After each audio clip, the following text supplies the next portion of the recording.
Right, Okay. now, I used to live in Kenya when I was about 5 or 6 years old. Okay. And we were in this wildlife park in a grey Morris Minor. This rhino started chasing us. There's me and my sister in the back seat. Right. It was like something out of Jurassic Park. Yeah. We were turning around saying, "Believe it, Dad. Just put your foot down, Dad. We're in a field. Put your foot down." This rhino was chasing us. One from Mark here in Derby. Went on holiday for our first romantic holiday to Tunisia years ago. Decided to take my girl into a petting zoo. I got a bag of food to feed the animals. A giant goat then went for me, putting its front legs over my shoulders and proceeding to headbutt me over a fence into one of the pens, covering me in the food and making my nose bleed. I got out of the pen, then the goat and all his mates attacked me again, sending me running and screaming like a girl out of the zoo, with my girlfriend rolling with laughter on the floor. A tarantula climbed up the bottom of the bed on the sheet. Yeah. And it walked all the way up. It's eyeball to eyeball. Wow. And I thought to myself, what am I going to do when it climbs over my face? But then a miracle happened. It raised its two front legs and waved them around. And then it turned around and walked down the side of the sheet. Boris Johnson had been attacked by an ostrich. The former PM was enjoying a safari trip with his family when the bird leaned into his car and went oi oi and pecked his hand. In footage shared online, he quickly jerked from the ostrich. Don't dirty minds away from the ostrich, and shouted, "Oh, Christ, get hell," before driving off. And so I just set it out there. Have you been attacked by an animal? When I was about 7, says Trevor Jenkins, on holiday in Spain in the 70s, a monkey pulled my long hair. It was long because it was the 70s. I was in floods of tears. And as the family car drove out the car park, an elephant ripped off the car mirror. We got the message. Spanish animals aren't to be trusted.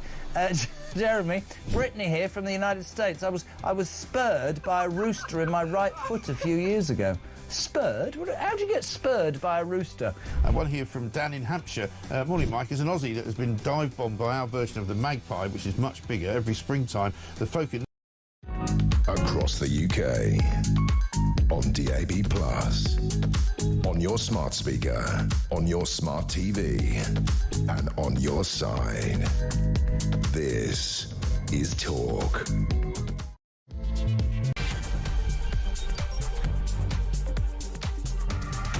A very, very good morning to you. Welcome to the show. This is Talk, the home of common sense, with me, Julia Hartley-Brewer. It's coming up to 3 minutes past 10 o'clock. Absolutely great to have your company, whether you're listening on DAB Plus Radio or on your smart speaker, watching on YouTube or on your connected device.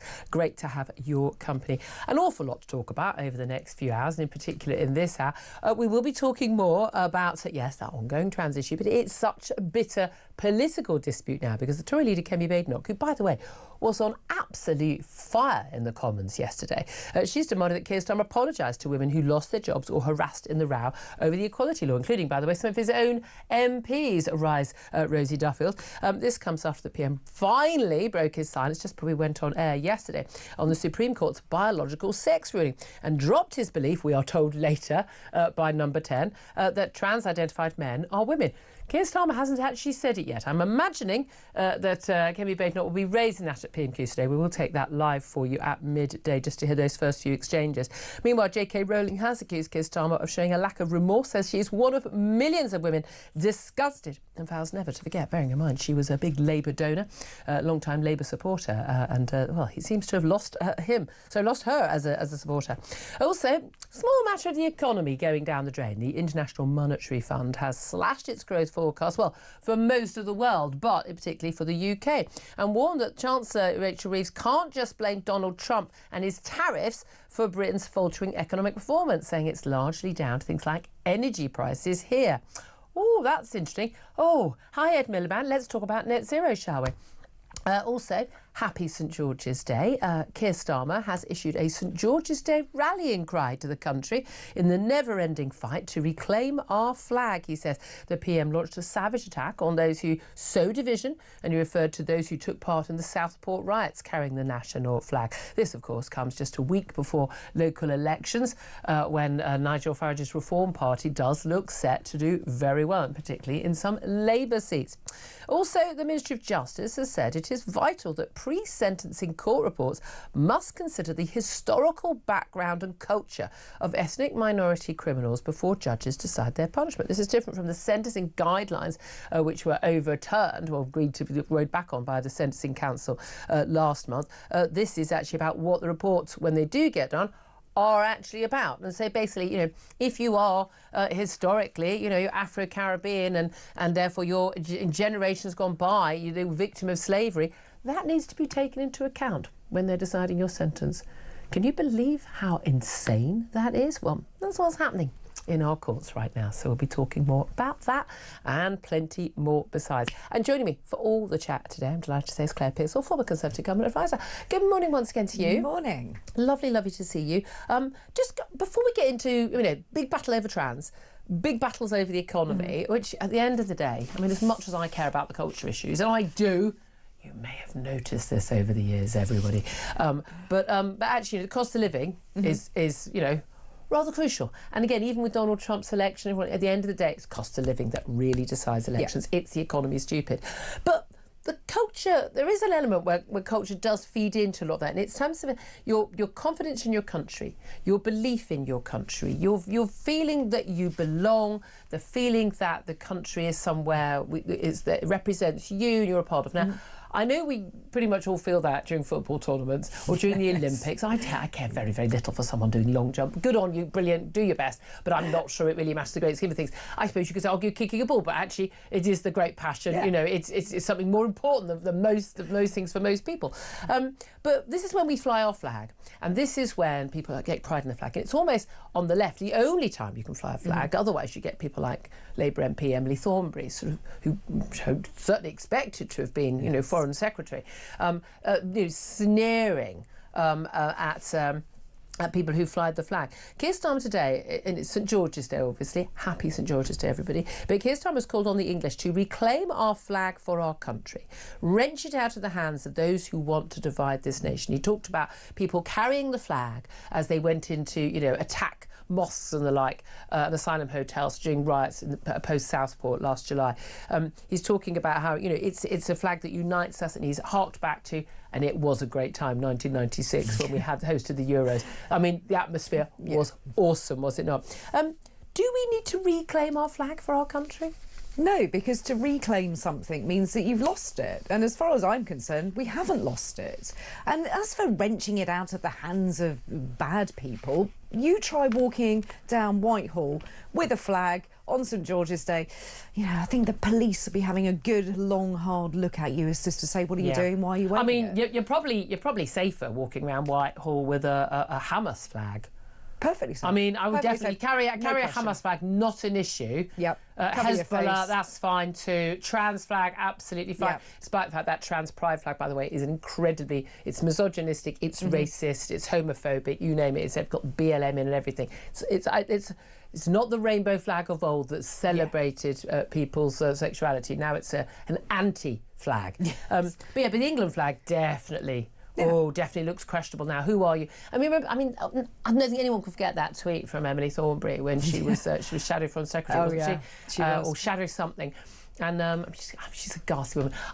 My favourite things I was told by a former colleague at still a good friend at a well-known radio station you may have heard of, said he once got about a 3 or 4 hour journey with Emily Thornberry to a question time or something like that, and she spent the entire journey explaining how much she hated me.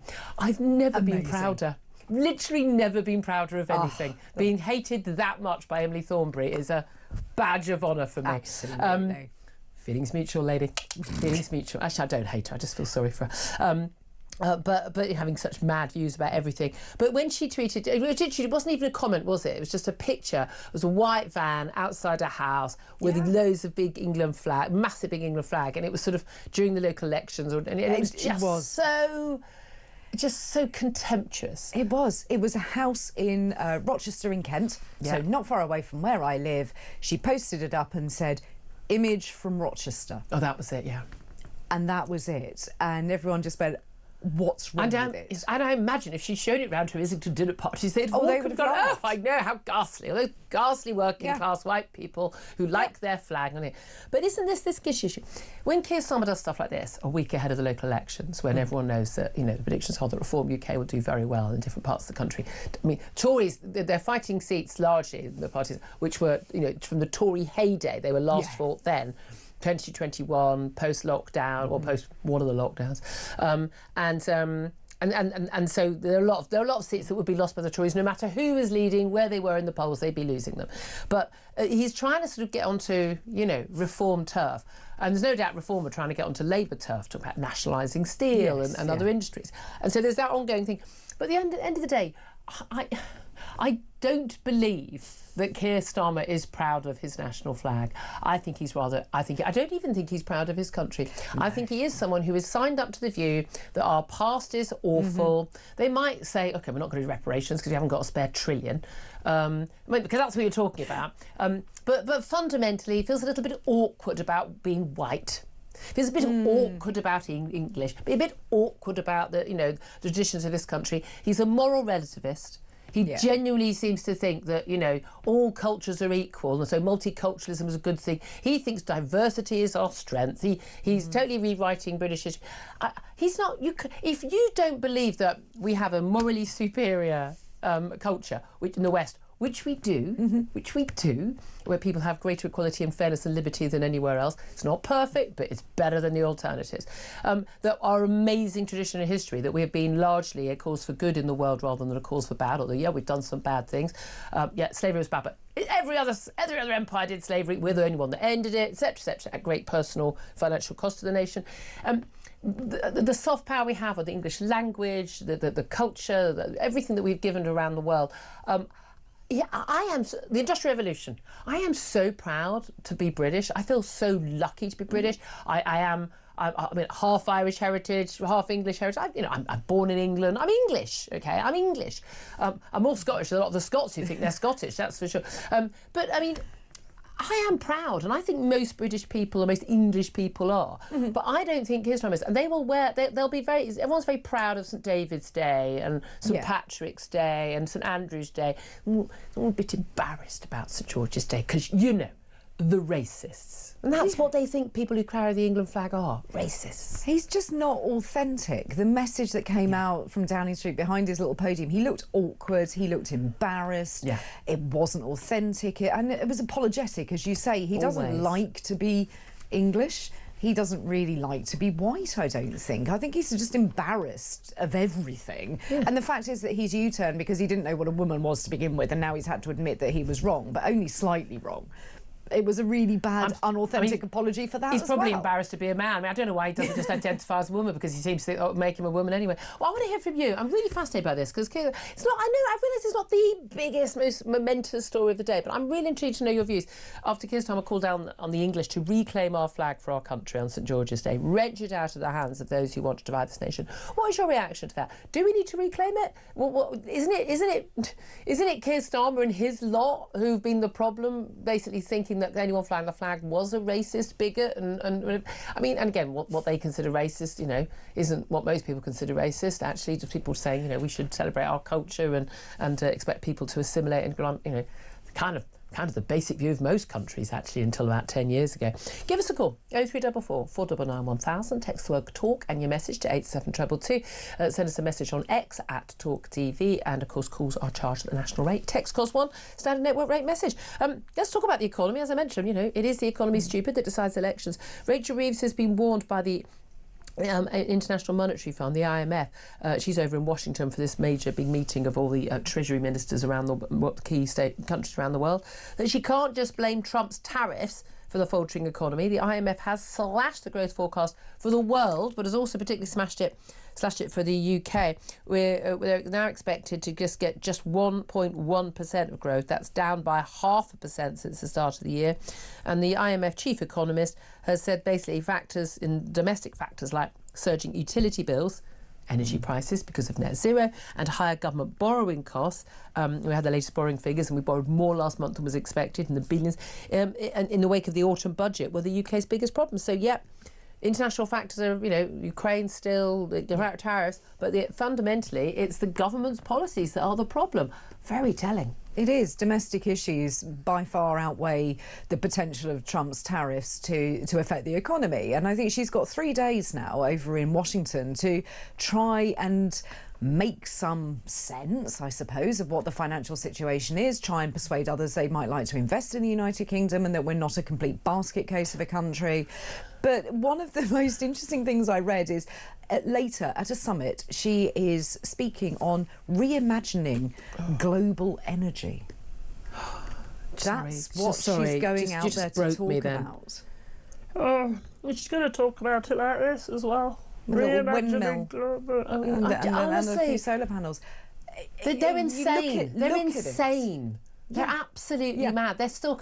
Again, I say I don't think Ed Miliband makes it to the next election, probably not the next year, because they're going to have to dump all this stuff. But this is the thing. They wait until they're forced, whether it's the trans issue, whether it's net zero. They literally wait until they're dragged kicking and screaming out of the darkness into the light of cold reality, and then they do it. But I mean, I think the autumn budget is going to be an absolute carnage of a car crash in the autumn. Yeah, it will. Given that the last statement budgets that we had from the Chancellor has caused an awful lot of these problems. The one that we did have in October, was it October?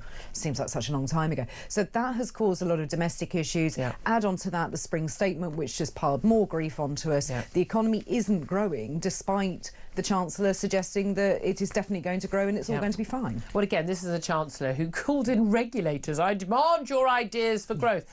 I mean, that's literally not their job. It's the opposite of their job. They our businesses are creating... I can't even. These people are so... I do think there are differences. You can have different views and different political views. I've voted for many different parties. And you can say, I think this idea might work better. I think that idea might work. You might change that. I like policy from that party. But when you are literally thinking, we're going to get growth, but we're going to add £25 billion in tax on businesses and add extra regulation. I mean, this is the part that, by the way, they insist they're into free trade. So he's going to be pushing free trade. No, you want to go back into the EU. The EU is a trading bloc where you have free trade within and impose massive tariffs on everyone outside. Yeah. They're not into free... They lie about everything. But this was also the party that said all of their plans were fully costed and they wouldn't have to borrow. Lol. That went well, didn't it? Yeah, I mean, exactly. Events to buy events. Yeah, but Kings, that's fine in politics, except when the events are actually created by you because of your idiot policies. Let's also talk about, the big story of the last 2 days, about the last week. And this is Starmer finally, apparently, we're told, admitting that actually, trans women are not women. Except we didn't actually say that. He said he accepted the Supreme Court legal definition of what a woman is, what we all knew already. But he didn't say that he doesn't. He had said previously he believes that trans women are women. He actually said those words because he's insane. No, because you have to be insane to believe that a man is a woman. You have to be insane to, blue is green. No, it's not. But genuinely, it was Downing Street that said this statement. Now, Kempi Badenoch, as I say, was absolutely on fire yesterday in the Commons. I have to say, she absolutely went for it. Yeah. And we know this is an issue she has been very solid on. She spoke out often, actually, without permission from Number 10 when she was a cabinet minister on this issue as Women's and Equalities Minister. She was absolutely going for it. She's demanded that he apologise to women. I mean, people don't realise how many women, and we are in the hundreds, possibly in thousands, who lost their jobs, lost their livelihoods, who were, taken their voice taken off social media over the issue of what is a woman, And he was perpetrating a lot of that. Former Director of Public Prosecutions, former top barrister, and he didn't know what a woman was.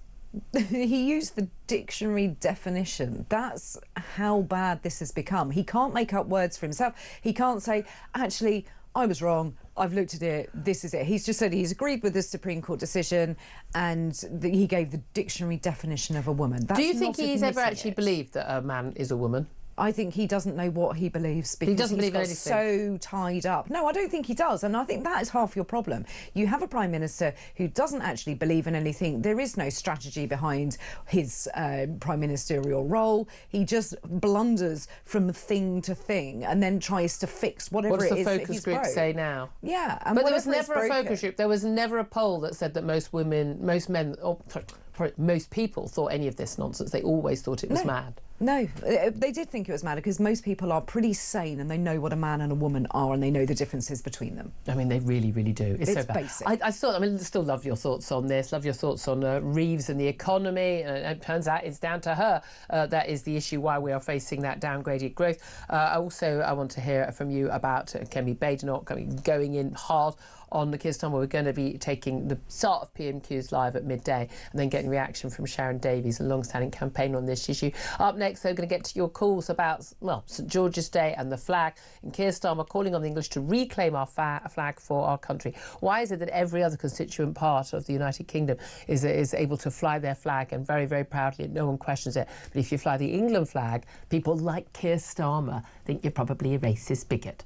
I'd love to hear your thoughts on all that. Give us a call, 0344 499 1000. This is Talk.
You can pretty much guarantee most years somebody will be murdered. Yes. Now, there were 2 last year, I think, weren't there? Yeah. So somebody name me another event anywhere in the country where it's pretty much guaranteed there will be murder and those events are allowed to continue. Yeah.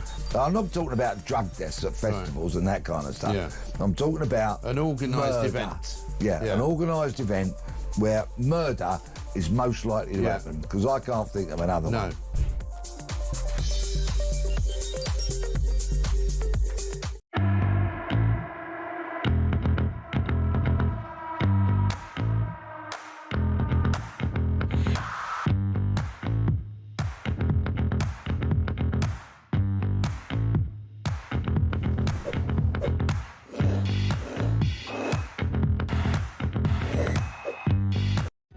Across the UK, on DAB+, on your smart speaker, on your smart TV, and on your side. This is Talk. This is Talk, the Home of Common Sense. 10:24 is the time. I'm Julia Hartley-Brewer. Claire Pearsall still here. always talking common sense. Her party often doesn't, let's be honest, but she does. Former Conservative government advisor. Let's get straight to your messages and your calls coming in about the England flag on St George's Day. PM calling on the English to reclaim our flag for our country, take it out of the hands of those who want to sow division in our nation, he says. I think it's people like you that do that, by the way, Prime Minister. Eleanor says, I didn't think you could even walk down the street with the St George's flag without getting arrested. Point you made earlier about Whitehall. Rick says he's absolutely bricking it over the threat reform poses. I haven't heard bricking it in a long time. That's a great phrase. Fred says absolute rubbish from Starmer, a bit rich coming from a man who's literally divided the nation since coming to power. Nick agrees. You muppet. You divide our nation. Tracy, I'm loving your messages today, guys. Tracy says, every time this Prime Minister opens his mouth, he just gets worse. Tony says he's clearly the one dividing the nation. Starmer is only pretending to be patriotic because of reform. I don't believe for a moment he actually ever feels patriotic. See, Jim says he's doing an excellent job of dividing the nation all by himself. I mean, everyone's saying pretty much the same thing. Susan is on the line in Dorset. Hello, Susan. Hello, Julia. Hello. Good morning to you and your viewers. Oh, what do you want to say? Well, I'm just astounded that Keir Starmer can actually turn around and say, we need to take our flag back. We've always had our flag. Thank you. It's him that was telling the police, or the police commissioner was telling the policemen, snatch the flags out of their hands. Yeah. They were walking up the street, and anybody that had a St George's flag, a Union Jack, they were told to move away, take the flag away from them. If anybody has divided this country, it is Keir Starmer and his lunatic government that has literally divided this country. Yeah. They've made us. Yeah, I mean that's the thing, and it's that sort of them and us an issue, and again, and just you say two-tier policing, two-tier justice, and we've seen again and again. Doesn't matter, it doesn't matter, if you turn up to, with certain flags or certain placards at a protest, you're fine, and if you turn others, including the England flag, you're considered a problem. Oh, if you've got a jihadist flag and you're going down the road, or a trans flag, mate, you're in there. Off you go. Yeah, exactly. Absolutely. It is. I want to think that near the end of my road in North London. Remember a few years ago where those pro-Palestinian activists drove all the way to London, like 2 or 3 hours away, and drove down High Street shouting with a loud hailer they were going to rape Jewish women and girls, and with waving Palestinian flags. Fully identified, licence plate, on video, everything. Never actually been charged with a crime. Identified, never actually been charged with a crime. Now, if they'd been carrying England flags, they would have been charged, wouldn't they? They go to jail. Yeah. Right. Because Keir Starmer said that. He said that last September or last July when all the riots went off. Get rid of them. They're all far right. Yep. They've all got flags in their hand. They're all far right. Well, I'm 72 years old. I live in Dorset, and I must be far right because I believe in everything that is British. Yeah, I know. I think it's really strange that people aren't proud of our country. We mock. I mean, a lot of people mock the US. So, USA. I like that Americans are proud of their country. I mean, often I think they're a bit too proud. They're completely unaware that, other countries are also have democracy and free speech and things like that. But there we are. But Susan, great call. Thank you very much indeed. I would love to get Susan in the room with Keir Starmer. Can you imagine? He would be so. He would just be so awkward, wouldn't he? She just gave him little bit of education. Definitely. Let's go to Georgina, who's in London. Hello, Georgina. Good morning, my darling. I just thought I'd give a call. I'm absolutely spitting bullets at the moment after hearing Keir Starmer saying he's going to take our flag back. How dare he? Keir Starmer is the bigoted instigator that has made it nigh on impossible to wave or show any of our British flags without fear of reprisals of causing racial disharmony. Yep. This man is a hater of all things British.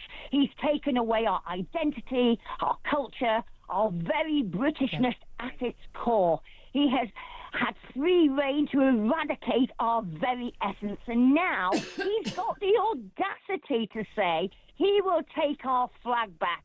when it's him who's taken it away in the first place. How dare he? Oh, I couldn't agree with you more. Every single word. And this is the thing. Is like when they talk about, cultural diversity and diversity is our strength and moral relativism, they say, all cultures are equal and valuable and blah, blah. When they do that, they actually undermine our culture. When even, again, I'm an atheist, but when they get statements from the king on Easter Sunday about various different religions and taking from Islam and Judaism, like, no, I'm sorry. No, you're the head of the Church of England. You need to be talking about that. You do not get other religious leaders constantly going on about how great other religions are. Of course, people should work in peace, but that is so much a part of our culture. The reason why, there's so many reasons why our Judeo-Christian culture and our history have got us to where we are right now, to why we haven't suffered, violent revolutions like many other countries, why we have democracy, why we have freedom of speech, why we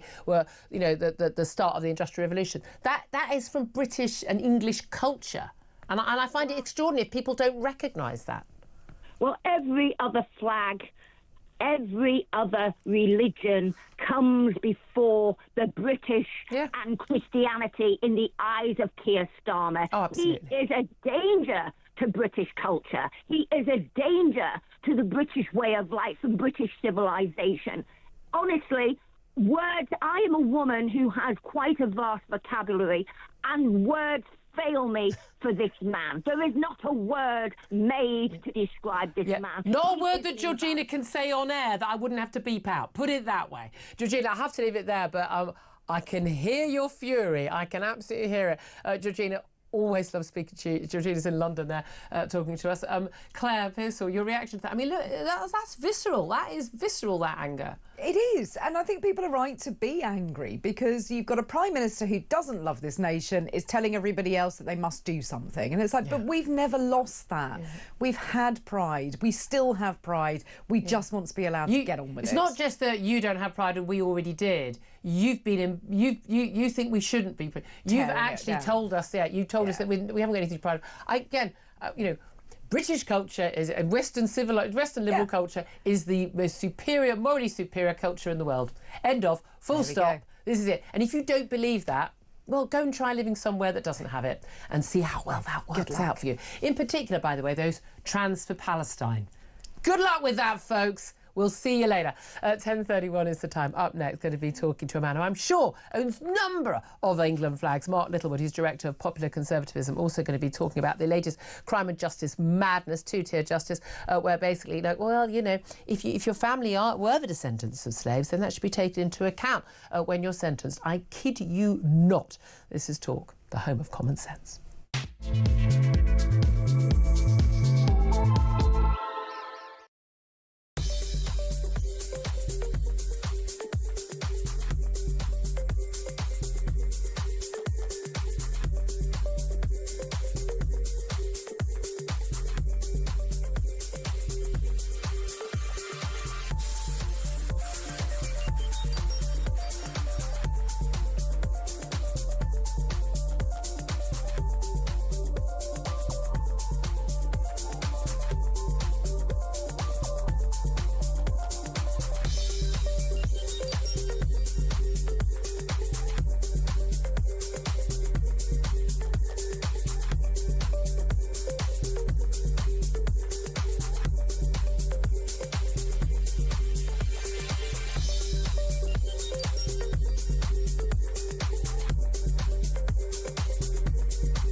across the UK.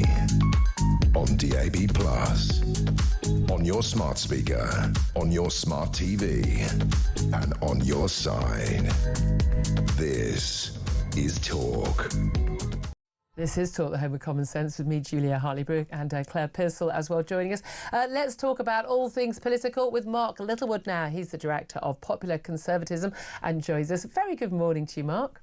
Good morning, Julia. Good to be with you. I just want to check before we go any further. Do you want us to reclaim the England flag on St George's Day from those awful people who sow division, according to the Prime Minister?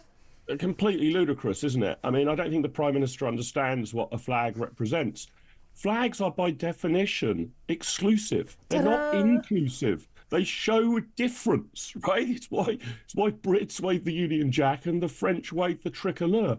If you believe in a society which is only about inclusion, then, well, you might as well just wave, a picture of the globe. We know what flag that Keir Starmer prefers to wave. I believe it's blue with yellow stars on. Yeah, it could well be that, or some rainbow concoction of some sort. Well, yes, indeed. How damaging do you think the trans madness has been for Labour? I mean, I think it's been pretty damaging for the Tories because they were in power for 14 years, and although the current leader, Kemi Badenoch, has been totally sound on this, came out fighting yesterday. Hopefully she's going to come out fighting at PMQs today as well. But, basically, Tories sat and watched all this happening under their watch and did not act, and I'm still furious with them for that. But Labour has been so divided on this issue. Keir Starmer having to waiting 6 days to give his verdict on the Supreme Court ruling, and then Downing Street later on pointing out that he no longer believes that trans women, i.e. men, are women. It's all been very embarrassing. But how damaging in terms of dealing with voters has it been? Is it just a side issue, or is it quite a major issue? No, I think it is a major issue because I think it just shows how utterly detached vast swathes of the political elite are from normal public opinion. I mean, people just look on aghast. And what I want to hear from the Prime Minister, or indeed anybody else who has apparently changed their mind, is why. I mean, you've got to abide by the Supreme Court ruling, but you don't necessarily have to agree with it. Yeah. And what other matters of science does Keir Starmer require the Supreme Court to clear up for him? Does he need the Supreme Court to tell us that the Galileo was right and the world is actually a globe, that Newton's law of gravity pertains? Are there any other scientific matters that the Prime Minister needs these judges to provide a ruling on? So why has he changed his mind? Yeah. He did say that he thought 99.9% of women don't have a penis. Well, that leaves, I think, in Britain, according to his numbers, 35,000 women who apparently do. I'd like to know who he thinks those people are. Again, I've done a weekly check for years and still not found mine. It's absolutely extraordinary. But I think the desperate thing here, and you're right, I'm not trying to be too partisan about it. I think politicians of all stripes in the main political parties come out of this badly. It is ludicrous that this has had to go to a Supreme Court judgment. Yeah. That is because our politicians have been unable to grasp the basics of biology, that it has actually had to go all the way to the Supreme Court. Really, how we deal with trans and single-sex spaces and all of the rest of it is a political issue that politicians should decide on. But because they have been so utterly confused in their public pronouncements, we've had to hand yet more power to the judiciary. Over the long run, I think that's a bad thing. Well, exactly. It is quite... It's a very good point, though, but why? Because nothing has changed. The law is what the law is. Although apparently as a top KC and a former Director of Public Prosecutions, Keir Starmer couldn't actually interpret the law properly. Do you think on that issue that is going to continue to run? There's no doubt it's been a strong one for Kemi Badenoch. But again, you've got the likes, Nigel Farage at Reform and others who've just been like, well, yeah, of course this is all insane, and they've been calling it out for years. Not in power, not having to deal with collective cabinet responsibility and the like. But do you think that's still going to be an issue at the next election? Because again, I want to talk about the economy as well, of course, because the economy is the number one issue for most people. They vote based on, do I feel better or worse off than I are? And that is there's also the cultural side of being proud to be British and having confidence in the future. But does whether men who think they're women or men who are wearing dresses going into women's toilets, is that going to be a deal breaker for a lot of voters? It might not be that single specific issue, Julia. It might not be that millions and millions of people cast their votes based on whether trans women can compete in a particular sport, but it goes to this wider picture of the British people feeling that the mainstream political parties are totally out of touch and live in an alternative reality. And the more that the established parties continue to bang on about this completely alternative reality that most, the overwhelming bulk of normal people in Britain just do not recognise, the more likely it is that I think people will plump for, say, Reform UK or, vote for something new and different that seems to be more simpatico with basic, normal, standard, median, mainstream British opinion. So it's one of a number of issues which I think just shows how out of touch the government is. Yeah, indeed. I mean, I'm always amazed, and the media as well, because the amount of years when I've been doing, BBC or Sky News or other broadcasting, and you say something that's so blatantly obvious and common sense and a majority opinion and fact-based, and the presenter and the producers look at you, I mean, as if you've just... I don't know. I mean, literally said, I think slavery is a good thing. I mean, they genuinely are just living in such a mad little world. And again, why they were surprised as they were by the Brexit vote, which didn't necessarily surprise the rest of us. But you mentioned about the threat of reform. Just before we go to the economy then, I do want to talk about Robert Jenrick. He's the Shadow Justice Secretary. He came second in the Tory leadership contest last year. We know he's still the favourite to take over from Kemi Badenoch. And when there are mutterings about her performance and whether she's, garnering support, Tories are flatlining in the polls, Reform are way above them and consistently so. Robert Jenrick has been obviously completely accidentally recorded while talking to University College London Conservative Association students. And he said in this report, which is Sky News have got exclusively, that he vowed to bring this coalition together to ensure that Conservatives and Reform UK are no longer fighting each other for votes by the time of the next election. He's saying he's working hard to put Reform UK out of business, which idea, it will be us, not Reform, in the next election. But he says, my worry is that they become a kind of permanent or semi-permanent fixture on the British political scene. And if that is the case, and as I say, I'm trying to do everything I can to stop that being the case, he says, then life becomes a lot harder for us because the right is not united. And then you head towards the general election where the nightmare scenario is that Keir Starmer sails in through the middle as a result of the two parties being disunited. He says, I'm not prepared for that to happen. I want the fight to be united. And so, the crucial words, one way or another, I am determined to do that and to bring this coalition together and make sure we unite as a nation as well. This is code for if we can't beat Reform, we better join them, isn't it? Well, he's right in what he says, isn't it? I mean, it would be crazy, I think, to look at the present opinion polls and to assume that if you're a Conservative, there's no problem at all. The Conservatives are on a trajectory to victory.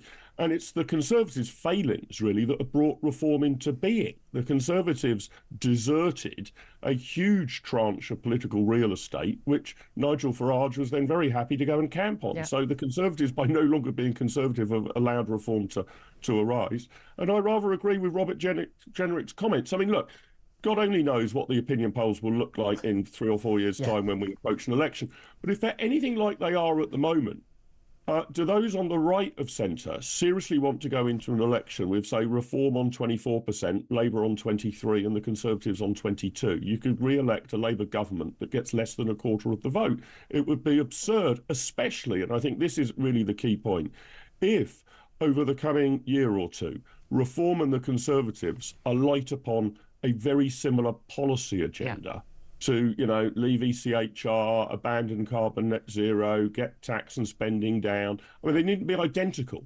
But if the key principles and planks of both the Conservative and the Reform agenda overlap, it might not be a circle, but it could be a Venn diagram with a lot of overlap, then it would seem pretty crazy not to try and find a way, some sort of way of working together in order to take the first opportunity to remove this dire government from office. Well, would that mean not a formal coalition? I mean, that's something that Nigel Farage has ruled out again and again, and Richard Tice, his deputy. But also, we've got the same issue where, in the 2019 election, people forget one of the among the reasons why Boris Johnson won that 80 majority was get Brexit done. People wanted an end to it or get it done. Jeremy Corbyn was the man he was standing up against, not Keir Starmer. But also because Reform stood down, 250 or more candidates. You wouldn't have had that free run otherwise. So are you talking about a formal coalition or just an unofficial wink, wink, we won't stand where you're strongest, you don't stand where we're strongest? Yeah, I think it's difficult to say what the final, any collaboration could eventually look like, and it would probably depend on the strength of the parties in the polls at the time. Maybe the Conservatives start to tick upwards, maybe Reforms hit their ceiling, who knows?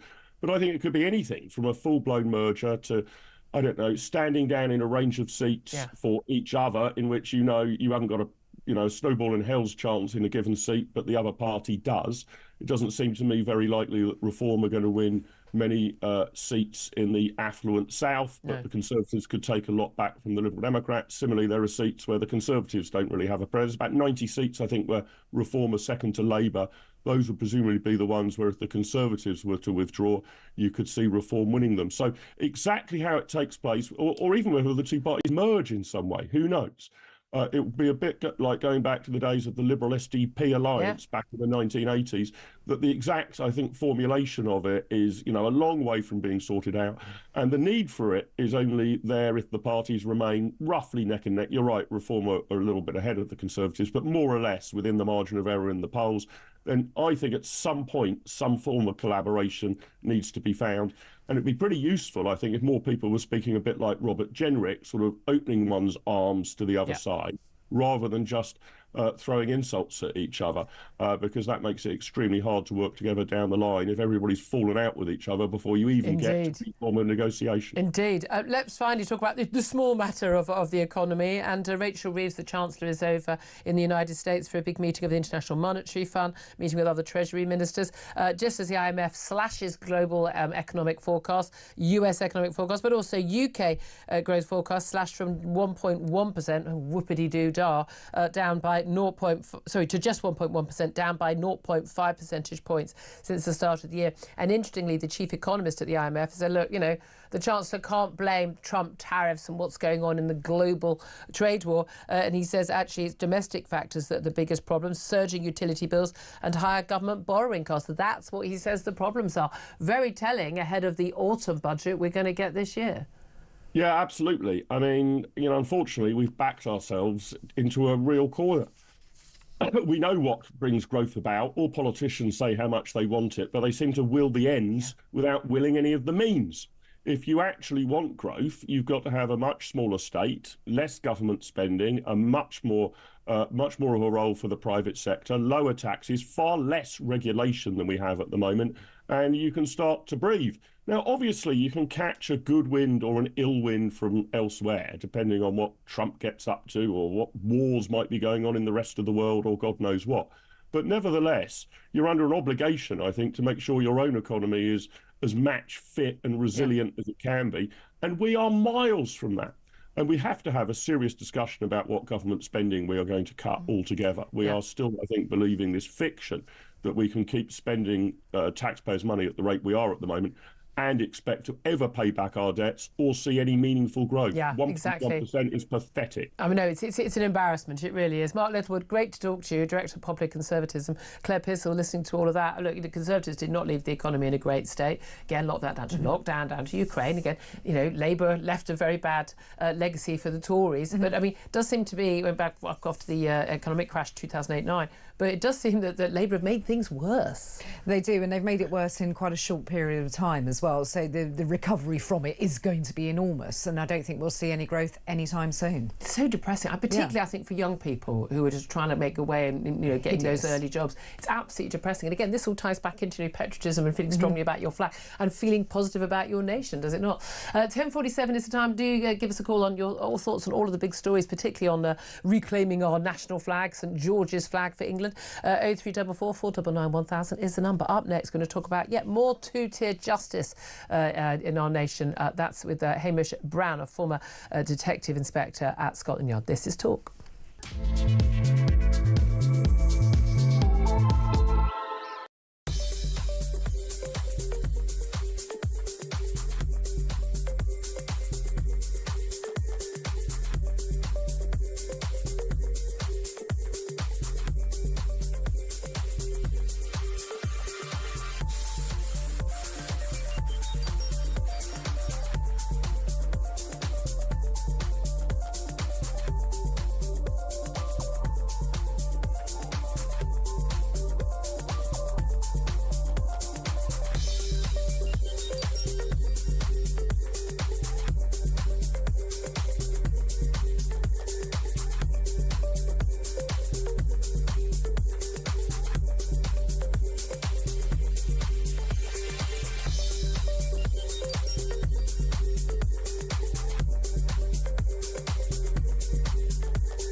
can pretty much guarantee most years somebody will be murdered. Yes. Now, there were 2 last year, I think, weren't there? Yeah. So somebody name me another event anywhere in the country where it's pretty much guaranteed there will be murder and those events are allowed to continue. Yeah.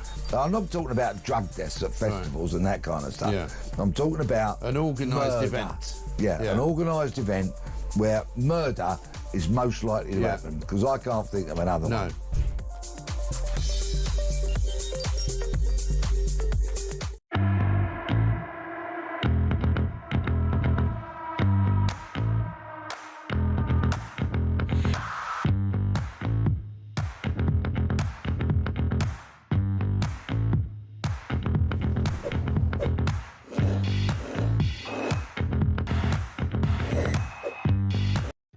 Across the UK, on DAB+, on your smart speaker, on your smart TV, and on your side.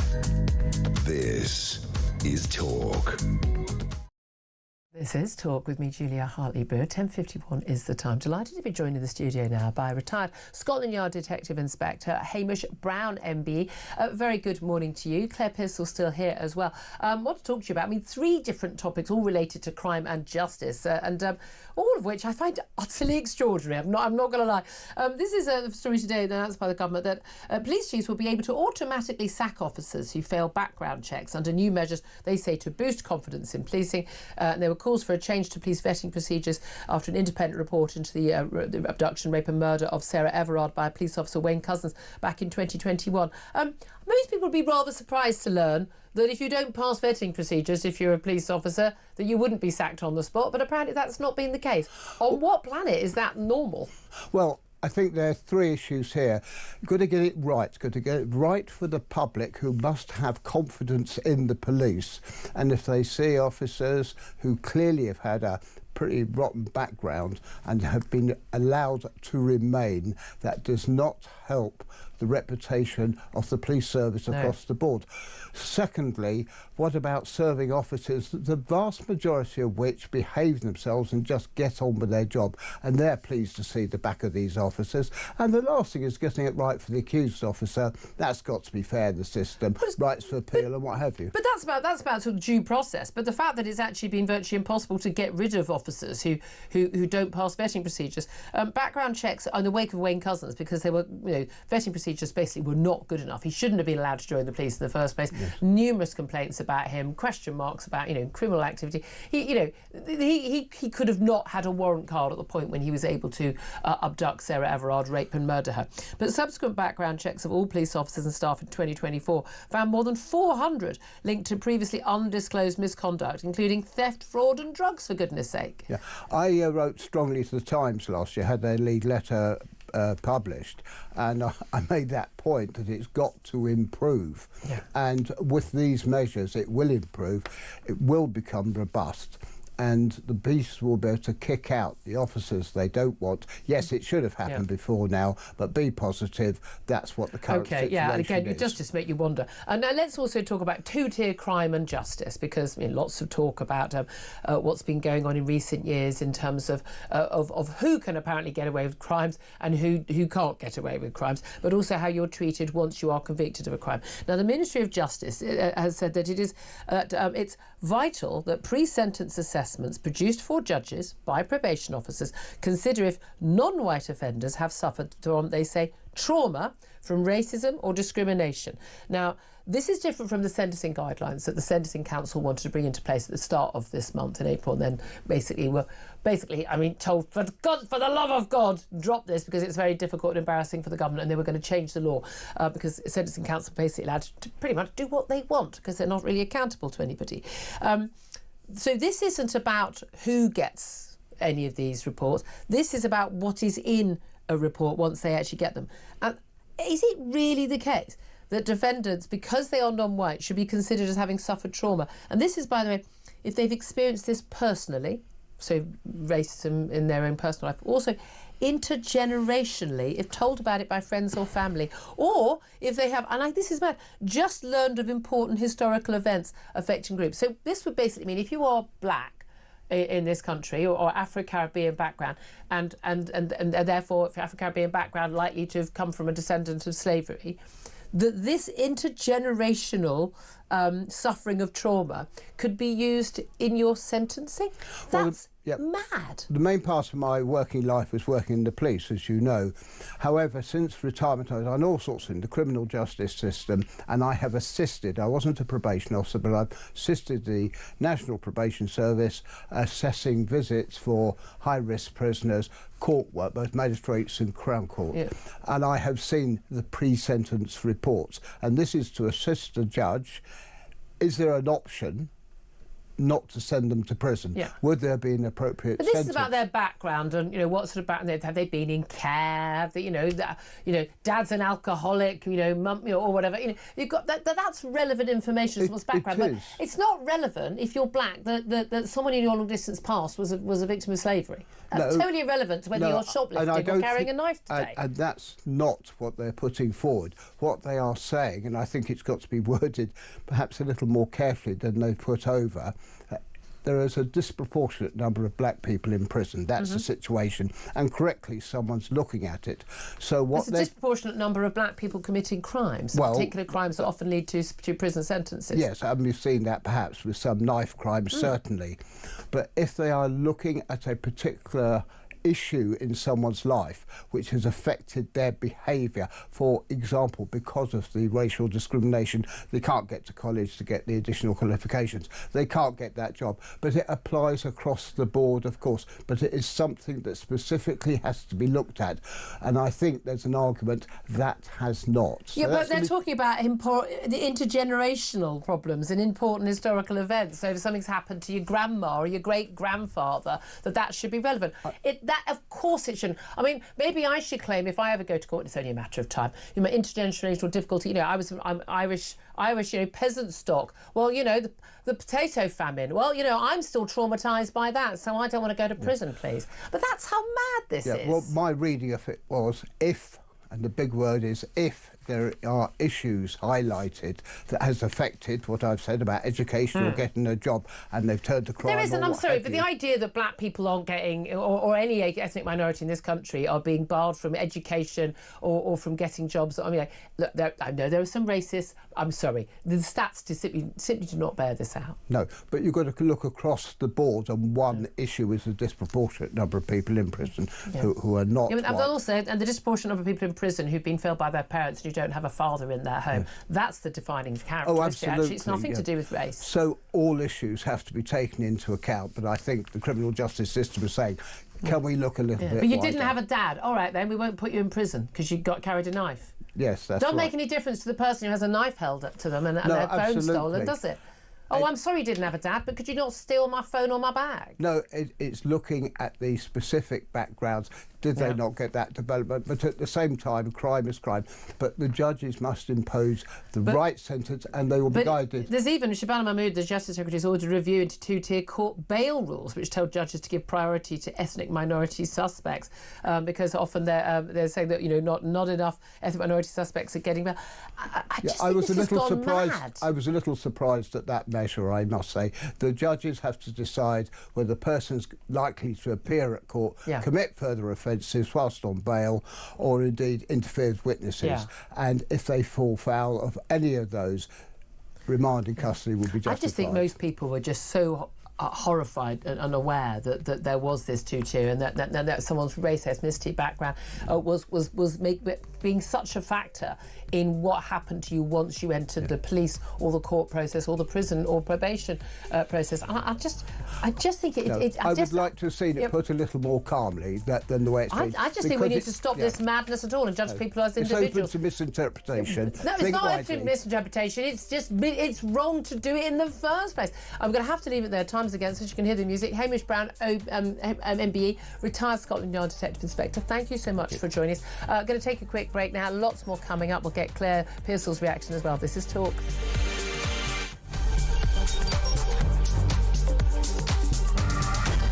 Good evening and welcome to Plank of the Week, the one show where you do not have to be worried about judgmental people because we'll do all the judging for you. Let's just have a look at how Humphrey Useless is now spending his time. There goes your career, mate. Over there a bit is over towards where all the migrants come in. He's jumping there. There he goes. He goes over the bar. Hello, and lady. unfortunately, Oh, look. it catches on his Johnson. If he's plank of the week, he's got a sizable plank. That's a whole different show. Plank of the week, Fridays at 7 on Talk.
Hi, I'm Kevin O'Sullivan, and I've got a message for you. Welcome back to this blockbuster edition of What Just Happened. It really is a good one, I think. It's so funny that people keep calling me Meghan Markle. Across the UK, on DAB+, on your smart speaker, on your smart TV, and on your side. This is Talk.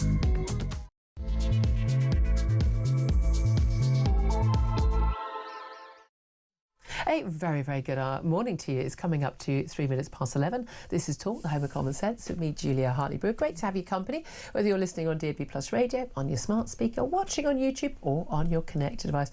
It is lovely to have you join us, with you all the way until 1 o'clock. Coming up in this hour, going to be talking more about Kemi Badenoch, the Tory leader, who was on fire yesterday in the Commons, and hopefully on fire again at PMQs after midday. We'll take a bit of that live. I'm assuming, maybe a bit on the economy, that she's going to be going for Keir Starmer over what or what is not a woman, after she demanded that he apologises to women who lost their jobs, who harassed in the row over the equality law over the last few years, many years indeed. This comes after the PM finally broke his silence on the Supreme Court's biological sex ruling yesterday, a full 6 days after that ruling, and apparently, we're told by Number 10, dropped his belief that trans-identified men are women.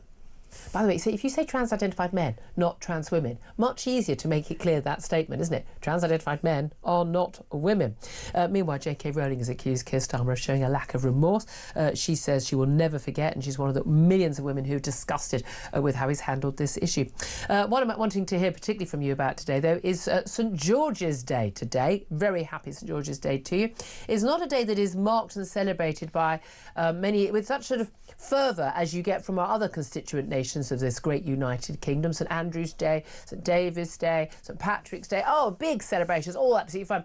Somehow, St George's Day is like, well, you know, England flag, you know what Emily Thornberry thinks of people who carry the England flag. Well, today Keir Starmer has issued a St George's Day rallying cry to the country. He says, in the never-ending fight to reclaim our flag. He's launched a savage attack on those who sow division, who carry the flag, like those who took part in the Southport riots. But I want to know from you, though. He says he wants to wrench the flag out of the hands of those who want to divide our nation, reclaim our flag for our country. But I don't know about you, I kind of thought we already, had the flag for our country, and none of us was actually ashamed of it.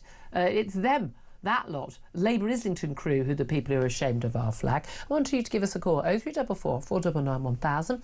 Text the word talk in your message to 87222. Get in touch on X at Talk TV. Calls are charged at the national rate. Text costs £1, standard network rate message. Oh yes, we're also going to be talking about latest woes for our good friend Ed Miliband, the Energy Secretary.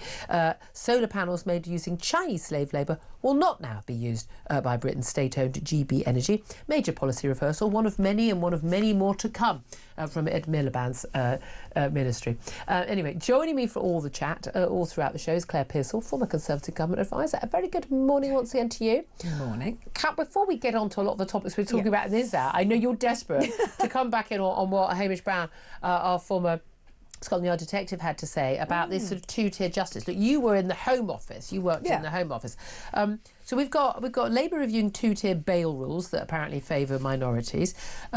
We've got the Ministry of Justice saying probation officers must consider the trauma, even historical trauma, of ethnic minority criminals before their sentence. Even talking about genuinely events that have been suffered intergenerationally by their family or friends, or things that they've read about or heard about, how somehow this could impact their decisions to commit crime or their inability to not commit crime, one assumes because of a background, as a descendant of slaves. I'm assuming that's what they're talking about. I'm basically saying somehow that means that this needs to be considered when it comes to probation and when it comes to the report that the judge is going to get about whether that judge should sentence someone to community service or to prison, or for how long to prison. I genuinely think this is immoral, illegal, unequal, divisive, discriminatory and wrong.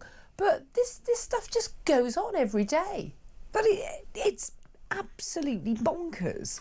I've never heard such a load of old nonsense in my life. What about taking responsibility for the fact that you have committed crimes? And don't worry about the trauma on those individuals in the criminal justice system. What about the victims and their trauma? That doesn't seem to matter to anybody else. Never seems to matter, does it? But also, I think such an insult. So when they talk about, this is the phrase, genuinely, you see, the intergenerational experience of trauma, or even learning of important historical events. You know what they mean by that. But you say, if you get two young black men, and young men committing a lot of crime, two young black men, both of whom are the descendants of Afro-Caribbeans who were the descendants of slaves. Okay, but we're talking generations, hundreds of years ago. And one black man, black man goes to college, does well, works hard, straight and narrow, and one chooses a life of crime.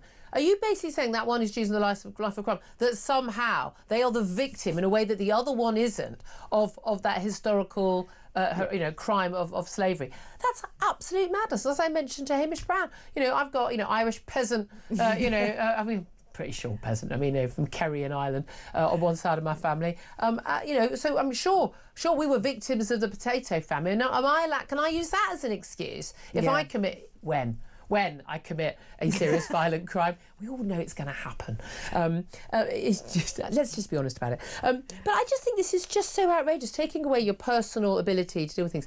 And again, so much of the issues when people talk about and all the sentencing guidelines, the sentencing council, that big row ahead of the change that was supposed to come into force in April, was all about how you're more likely to not get bail, more likely to get a stronger sentence, you're more likely to this, all if you are an ethnic minority.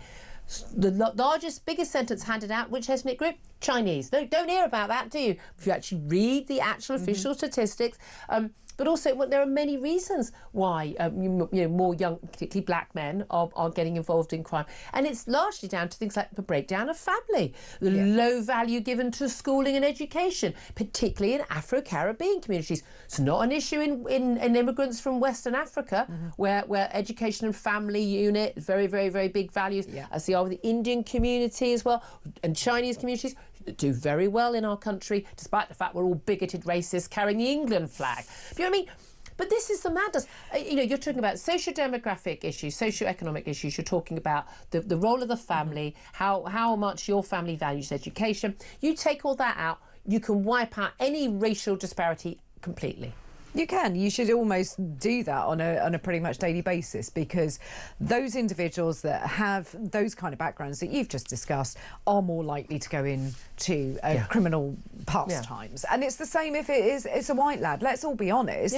If they have the same family breakdowns, addiction issues, lack of schooling, they are also going to fall into it. You can't make exceptions for one group over another. Indeed. And again, it gets back to that Netflix documentary, Adolescence, everyone's lost their minds about. Beautiful piece of drama, really powerful. Great. But let's get over ourselves, But again, actually, you know what? The chances of a young white lad stabbing a girl who said no, I don't want to date you, who comes from a happy family with a dad and a mum, both working, and still with together, that is virtually zero. It literally virtually never happens because it's about family. It really is. Dads, you matter. You matter. It's as simple as that. And again, here's the thing. This ties into the question I'm asking everyone today about Keir Starmer calling on the English to reclaim our flag for our country on St George's Day, wrench it out of the hands of those who want to divide this nation. Your reaction to that, 0344 499 1000. Now, for me, one of the things that, I see the vast majority of our country and our population, I think 80% plus, of United Kingdom is in England, or most of us are English. But I think for me, in a lot of ways, English and British culture is the same thing. As I know, a lot of Scots and Welsh feel very differently. I do get that. But for me, that someone who's grown up in England, born in England, they are the same thing. And so much part of that is the sense of fair play. Is this feeling, there's this belief in justice and equality before the law and personal freedoms, but also personal responsibility. These things are a really strong part of our cultural heritage. Now, I think often people who haven't travelled, haven't lived abroad, don't realise how unique a lot of these things are to not just Western liberal democracies and modern society, but actually to our nation. And one of the reasons why a lot of people in the EU, those countries, they don't get why we don't need to be in the EU and don't feel like, oh my God, we won't cope without being in the EU. It's because we are an independent, proud nation, island state, whereas most of Europe, in the last 100 years, has lived under fascism. Of some kind or other, left or right wing. I mean, they have, in my memory, Portugal, has lived under, a fascist dictator. I mean, people forget this, and being proud of your flag is part of being proud of your culture. And if you've got a situation where you feel there is two-tier justice, policing of people on protest. And in terms of the criminal sentence you get, in terms of who's allowed to speak, who's not, who's allowed to be abusive, trans right activists to women, but all not the other way around. And I think that is what we should be proud of, that our flag represents. We should. This country has an innate sense of fairness. Now, we can take the mickey out of ourselves. We're very good at self-deprecation. If anyone else does it, however, step away. That this is for us. And I think you see it online, it's social media, my local Facebook page. Everybody fights over parking spaces, youths behaving badly, potholes, whatever it may be. A lady with dementia went missing, and the whole community went out. And within 20 minutes, she was located back with the family. And you just think that is why I'm proud. Because everybody that would happen in Italy or France as well, wouldn't it? It would, but they also probably wouldn't have argued about the parking spaces, the potholes and the youths down the road. But it was that immediate dropping of all sort of other problems to go and deal with this lady. And you just sort of think, that's why. Part of why I'm so proud of being British and proud of being English.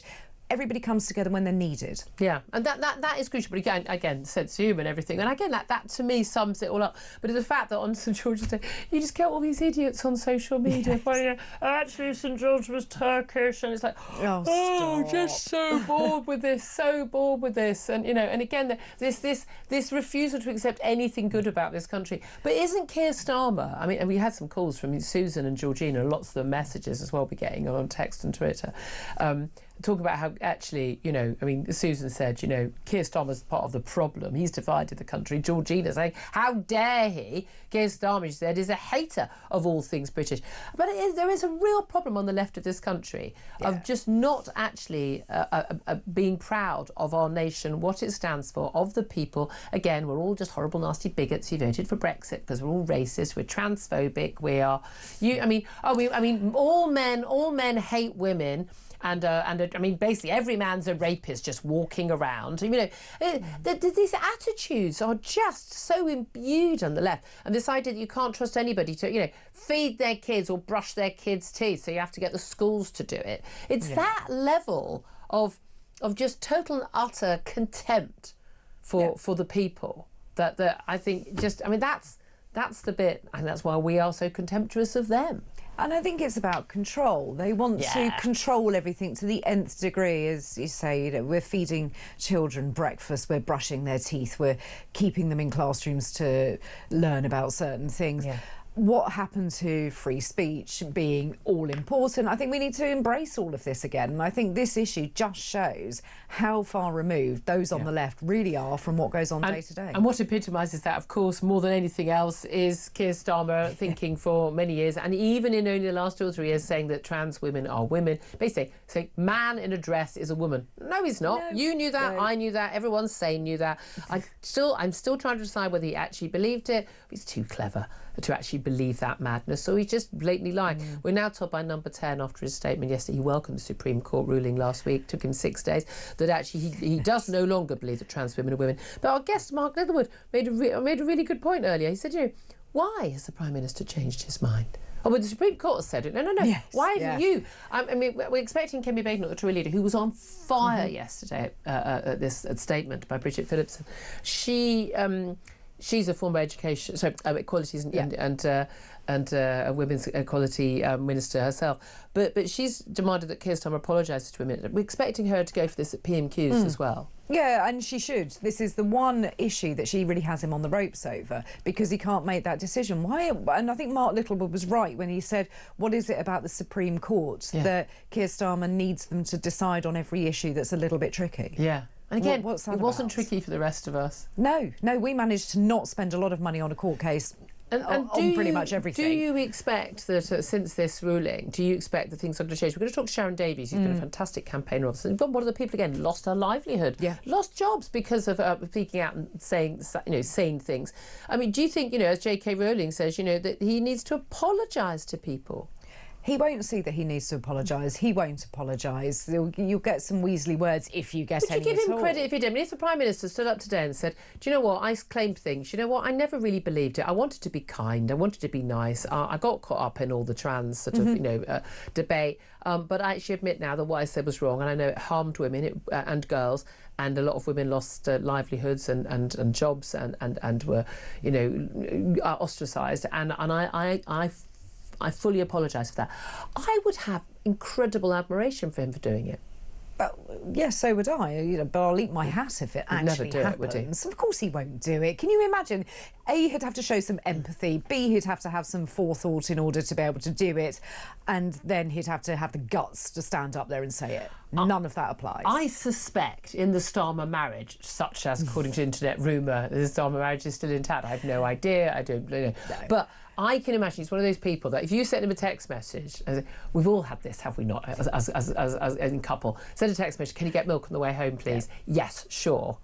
He then comes home without the milk. This does happen. I know. I'm married. I know. Comes home without me, like, oh, you said you were going to get milk. I did not say I was going to get milk. No, you did. Like, here's your message where you said, yeah, I said, can you get milk? And you said yes.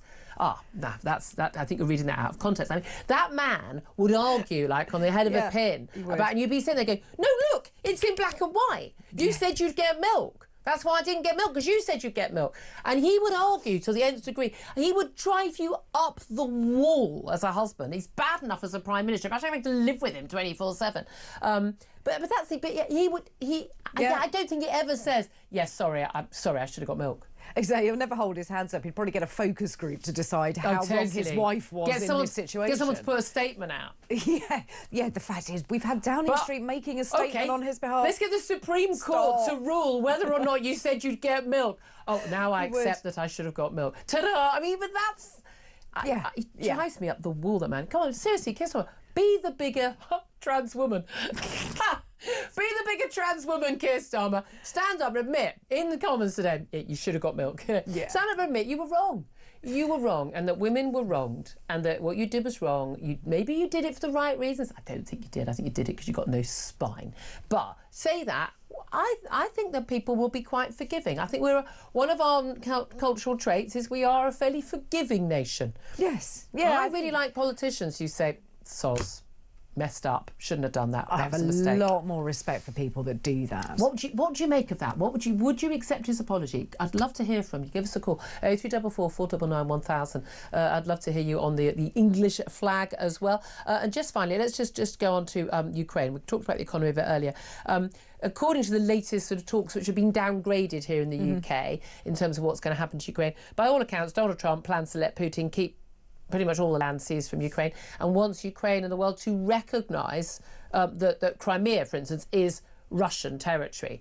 I mean, I will be out with my England flag on the streets of this city if this government recognises the legitimacy that is not there of Russia seizing Crimean territory. Well, it just gives Russia the ultimate permission to go and take exactly whatever territory they like. Give them Poland of as whichever well. country they like. Because I don't think they would just stop at Ukraine. I think that there are bigger plans afoot there. What do you make of what I mean? Trump and Steve Witkoff and others who just like this idea.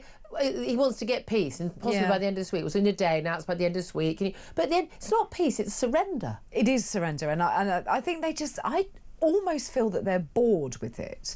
That's the impression that I get. They're just like, oh, that's quite difficult. So we just let them win that bit, and you keep that bit of land, and we can all move on. But that's how dictators work. I mean, the Chinese and the Russians, they work on long scale. Also, Islamic fundamentalists as well. Oh yeah, this is a very big thing. Long-term plans over decades, over generations, and we get bored of everything within 24 hours. And that is one of the weaknesses of the West. That's one of the weaknesses, because we don't appear to believe in anything that's worth, well, not just fighting for, but dying for. I'd love to hear your thoughts, in particular the England flag. Keir Starmer says we should reclaim the flag for our country, because from people who would try and wreak division in our country. But I mean, I thought it already was the flag of my country. I've never been ashamed of my flag, so why have you been ashamed of it, Keir? Love to hear from you on that. Give us a call, 0344 499 1000. This is Talk.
You can pretty much guarantee most years somebody will be murdered. Yes. Now there were 2 last year, I think, weren't there? Yeah. So somebody name me another event anywhere in the country where it's pretty much guaranteed there will be murder and those events are allowed to continue. Yeah.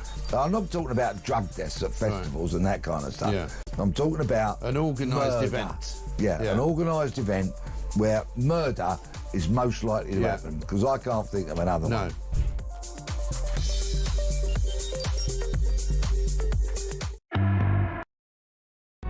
Across the UK. On DAB+, on your smart speaker, on your smart TV, and on your side. This is Talk. This is Talk, the Home of Common Sense with me, Julia Hartley-Brewer. 11:24 is the time.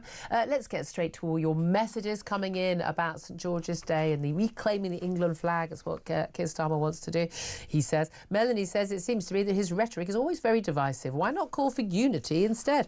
Harry says he thinks we're stupid. Spent the last 6 months doing nothing but dividing us. Weak leader in all forms. Andrew says actions speak louder than words, and Starmer's actions totally speak for themselves. Sam says, what? You mean divide us like you do with two-tier policing? Malcolm says somebody has had a word in his ear, actually pretending to be interested in British people for a change. The comment about those who want to divide the nation should really mean him and his awful government. And Sue says, we don't need to reclaim our flag. Anyone true has always been loyal to the flag, and not just for a bandwagon or to get likes on social media. Dean says, sensible point, finally from two-tier, free gear, no idea, Keir. I love it. I love it. Let's go to this phone lines. Clear Pistol, they're chuckling away in the background. Gina is on the line in Westcliff. Hello, Gina. What do you want to say? Hi, hello. Hello. Yeah, I just wanted to do a little shout out for my children's old primary school where I now work. Yeah. So they are year 7 and 9. So since they've been in reception since my daughter was, since I started it, he makes a big thing of St George's Day. Today I took a picture of him dressed as St George with his horse. Brilliant. The children come in all dressed as red and white princesses, anything to do with England, the English flag. Yeah, there's flags everywhere, and then we come into a sea of he does the big loud speaker of land and hope and glory as we're walking into school. This is wonderful. So he does that. He dresses up as the Easter bunny at Easter, which he comes around with all the kids. This is the head master. We're loving the head teacher here. I know. And he's just, brilliant. We have nativity plays at Christmas. Yeah. He does a big thing about Chinese New Year. He always says, Happy Eid on the social media to all the other religions, but he does make a big thing about St George's Day, and it's never ever gone anywhere. Well, and that's one of the things, hasn't it? There's been a big deal in terms of our other patron saints of the United Kingdom. People being proud to be Irish, being proud to be Welsh, proud to be Scottish. Exactly. Being proud to be English is somehow questionable. Yeah, it's like when it's when it's the Euros or the World Football, we're allowed to have our flags everywhere, and the flags are everywhere because it's allowed. Yeah. And then all of a sudden, when the football gone and we've lost, everybody had to put their flags away because otherwise it's embarrassing. Well, because you were patriotic for a few weeks and then you're a racist again. Yeah, exactly that. And it's never gone anywhere. It's just. Yeah. It's just, But the thing is, I've mentioned this before. I went. You ever say anything? Yeah, I went to school for a couple of years between 7, 8, 9 in America, and lived in 2 different cities. And in both the schools I attended, even in primary school, every morning we would have to stand up, sing the national anthem, and salute the flag. With our hand over our heart, and that was just considered completely normal. And, of course, you're in America, you salute the flag. And that's about, unifying people. People have their flag, have the US flag, out in front of their home. They're so proud of their flag, whereas we're taught to be embarrassed and ashamed of ours. Well, exactly. I mean, I'm a lot like me and my family. I'm 52. I'm still on Facebook. We say... Oh, I lost you there. You're still what? Sorry? Oh, sorry. And we're still on, I'm on Facebook. Yeah. And we say Happy St George's Day. And you get, I don't know, nobody saying it back and nobody liking it because it's almost like, oh, my goodness me, it's embarrassing. Oh, my goodness, Yarn. It's St George's Day. You're not allowed to say anything. Yeah. And thank goodness for schools like our school whereby they're proud and they make a big thing of it. And they're teaching history to kids. They're making it real. I bet someone doesn't come along and go, actually, St George was from Turkey. Gina, I love that. Thank you so much indeed. You've got to find a good head teacher at your school. Go for the head teacher over everything else. Forget the facilities. Head teacher is everything at a school. Yeah, absolutely. My son's school they go absolutely all out on all of these kind of celebrations because, as you say, this is a part of history, a part of your country. My son attends a military school, which is really, really diverse. but nobody's offended by anything. Everybody learns that you can celebrate different religious festivals, but you need to understand them, and they will be there singing for St George today. When it comes to religious, my rule is, as you know, does it involve chocolate or fireworks? If so, I'm happy to play along, but otherwise, I just go along with the things I want to go. Is there a bank holiday involved? Oh, even better. That's kind of my interest. But I'm very straightforward on these things. Let's go to the phone lines again. Graham is in Berkshire. Hello, Graham. Hi, happy St George's Day. Happy St George's Day to you. What do you want to say? Well, there's a few things, but I can't see how Sir Keir Starmer actually can say reclaim the flag when he's got rid of Elizabeth's picture. Good point. And Churchill's. Yeah. And practically every other person who. Rally, the main thing is they've replaced the artwork in number 10 and 11 with the worst. I love modern art, but the worst modern art ever. They've got no style. But again, Shakespeare, didn't they get rid of Shakespeare? If that isn't somebody who epitomises, British culture and something to be proud of, that's. Well, they got rid of Shakespeare, and they're sort of saying decolonising because of slavery. We didn't have a colony at the time of Shakespeare. We were fighting to survive. They're mad.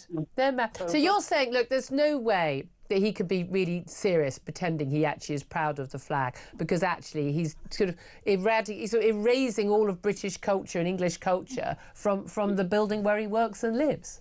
Yeah, if he wants to be serious, give us a bank holiday for St George's Day and actually have the commemoration of William Marshall, without whom we wouldn't have the second Magna Carta. Yeah. Commemorate the people who have actually achieved something. I'll probably put my foot in it by saying Barnes-Wallis. But no, he's got to... He can talk the talk, but, well... He doesn't work. Why do you think that he has said this today, then? Do you think this is about the local elections and the challenge for reform? Do you think that's what it is?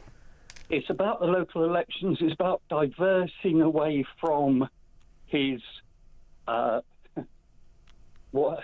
failure to come out of what we all know is the truth since we were children. Yeah. A 3-year-old getting suspended for saying what... 3-year-old says what it sees. Yeah, absolutely. Absolutely. Graham, so appreciate it. That's such a very, very good point. Yeah, and just to confirm, Starmer did remove portraits. Shakespeare, Elizabeth I, Sir Walter Raleigh and William Gladstone since entering number 10. Basically, 4 of the greatest English people ever. And no apology for it. And yes, there is modern art and there is modern art. The stuff that they've put up in number 10 is pretty bad. Poor, isn't it? Well, come on, we'll take a quick break. Don't forget to get your calls. I'd love to hear your thoughts on all of this. 0344 499 1000. And then we're going to be talking to historian and writer and a former clerk of the House of Commons, Elliot Wilson, about what he makes about reclaiming our flag. Keir Starmer, you might want to listen to this. This is Talk.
across the UK. On DAB+, on your smart speaker, on your smart TV, and on your side. This is Talk. This is Talk the Home of Common Sense with me, Julia Hartley-Brewer. 11:34 is the time. Let's turn our attention to, well, more a conversation about reclaiming the England flag. Not just the British flag, the England flag, the flag for St George's Day, of course, as it is today. The Prime Minister has issued a statement, having obviously in no way related to next week's elections, local elections, but he launched a savage attack on those who, says, sow division, targeting those who whipped up hatred in the aftermath of the Southport killings carrying the England flag. He said that he remembers 1996 and the best of our country. We came together during the Euro football tournament at the old Wembley Stadium. Isn't it weird? He says that's the best of our country. I mean, it was a great time, but I mostly remember it for the beer. But he said, yet now we can see people trying to sow division in our communities, people taking the red and white of our flag with them as they throw bricks at businesses. This is what happened last year in the Southport riots. We must fight it because it was the aftermath of the riots that showed what it means to be English. It marked the coming together of a country. People who got together the morning after, all across Britain, with shovels, brooms and brushes to clean up their communities. He said that this is in that spirit that we reclaim our flag for our country, for English decency, honour and fairness, wrench it out of the hands of those who want to divide this nation and reclaim it for good. But does it need reclaiming? Well, let's talk to Elliot Wilson. He's an historian and writer and a former clerk at the House of Commons. A very, very good morning to you, Elliot. Good morning, Julia. Do we need to reclaim our flag? I think it's the wrong way to look at it, because what the Prime Minister's effectively done is ceded a lot of ground already to extremists, because he's saying, oh, they've somehow claimed the identity of England, of St George, of the flag, and we need to get it back. But there's this curious and extremely irritating sense about what the Prime Minister's doing. It's like somebody who's just discovered a television series that you've been watching for years and is now lecturing you on how brilliant it is. Yes. And you think, I know, I was there. And I think it's a very odd way of putting it. And it's fairly nakedly political, and I think it's not even got a veneer of plausibility about it. Well, if this is the thing, and the reaction we've had on the phone lines and online, I mean, people are really, really angry. Susan earlier saying, look, he's the problem. He's the one who's divided our country, particularly with two-tiered justice and the like. And Georgina saying, you know, actually Keir Starmer is bigoted. He's a hater of all things British. This is a Labour leader of a Labour movement with their party, which is very much not patriotic. They want us to be, you know, they don't recognise democratic votes for things like Brexit. They want us to be ruled by bureaucrats in Brussels.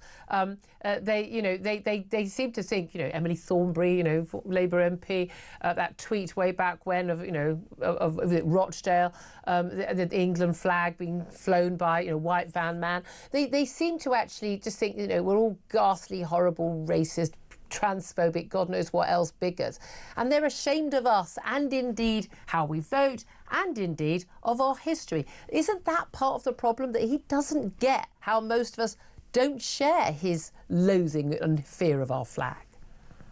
I think there is a strand in the Labour Party, and certainly quite a strong element in Sir Keir Starmer, I think, which looks at patriotism as something that's a bit vulgar, a bit unthinking, and, you know, completely foreign to his way of thinking. It would be fascinating to know why he is so passionate about being English, about England. All he seems to be able to talk about is the NHS, of course, which is the sort of inviolable and eternal symbol of all that's good about Britain, and his plan for change, and maybe 1996. And you think, well, we are a very, very old nation, you know, 1,000 years old, a bit more. If all you've got is the National Health Service, which is in considerable difficulties, a football tournament 30 years ago, and your current set of policies, that's not really much for a national identity. No, but also, this is a man who constantly says, you know, multiculturalism, diversity is our strength. Whereas actually, our country was very undiverse for many, many centuries until only a few decades ago. And in fact, one would argue that actually that has been our strength, that actually having a monoculture, having something that unites people, that brings people together, shared values. There's loads of evidence that high trust monoculture countries do much better than countries that sort of don't really have anything to unite around, that don't really have anything they all share and believe in. But I think there's also something deeper, isn't there? There's a sense that if we do have a national identity, both as Britons and as Englishmen and women, there's been no invitation to people who come to live here to buy into anything, because clearly immigration is not the death knell of society in itself, but you need something to say, come and live in our country and buy into a certain set of values, principles, ethics, whatever, and this is what it is. But you all need to be part of the same community, and I think that's the really difficult thing that that a lot of people, particularly on the progressive left, have struggled with. They can't bear the idea of saying to people, "This is what we believe in, and we need you to respect." And if you don't know, not just respect it, to sign up to it. If you don't, Absolutely, then you're yeah. not welcome. But that's the interesting thing is, it's that not only they don't expect people to do that, they've actually, when you say multiculturalism is a good thing, multi-ethnicity, that's fine, I've got no issue with that. But multiculturalism, we're saying that the culture of this country is not superior, it's not the best. Well, why would you want to live in a country that you didn't think have the best culture in the world? I mean, for instance, I want to live in a liberal democracy with equality but I also want to live in a country that has a really good sense of humour and good music. I think we are unique in that. I really do. I think we have a unique place in the world in that.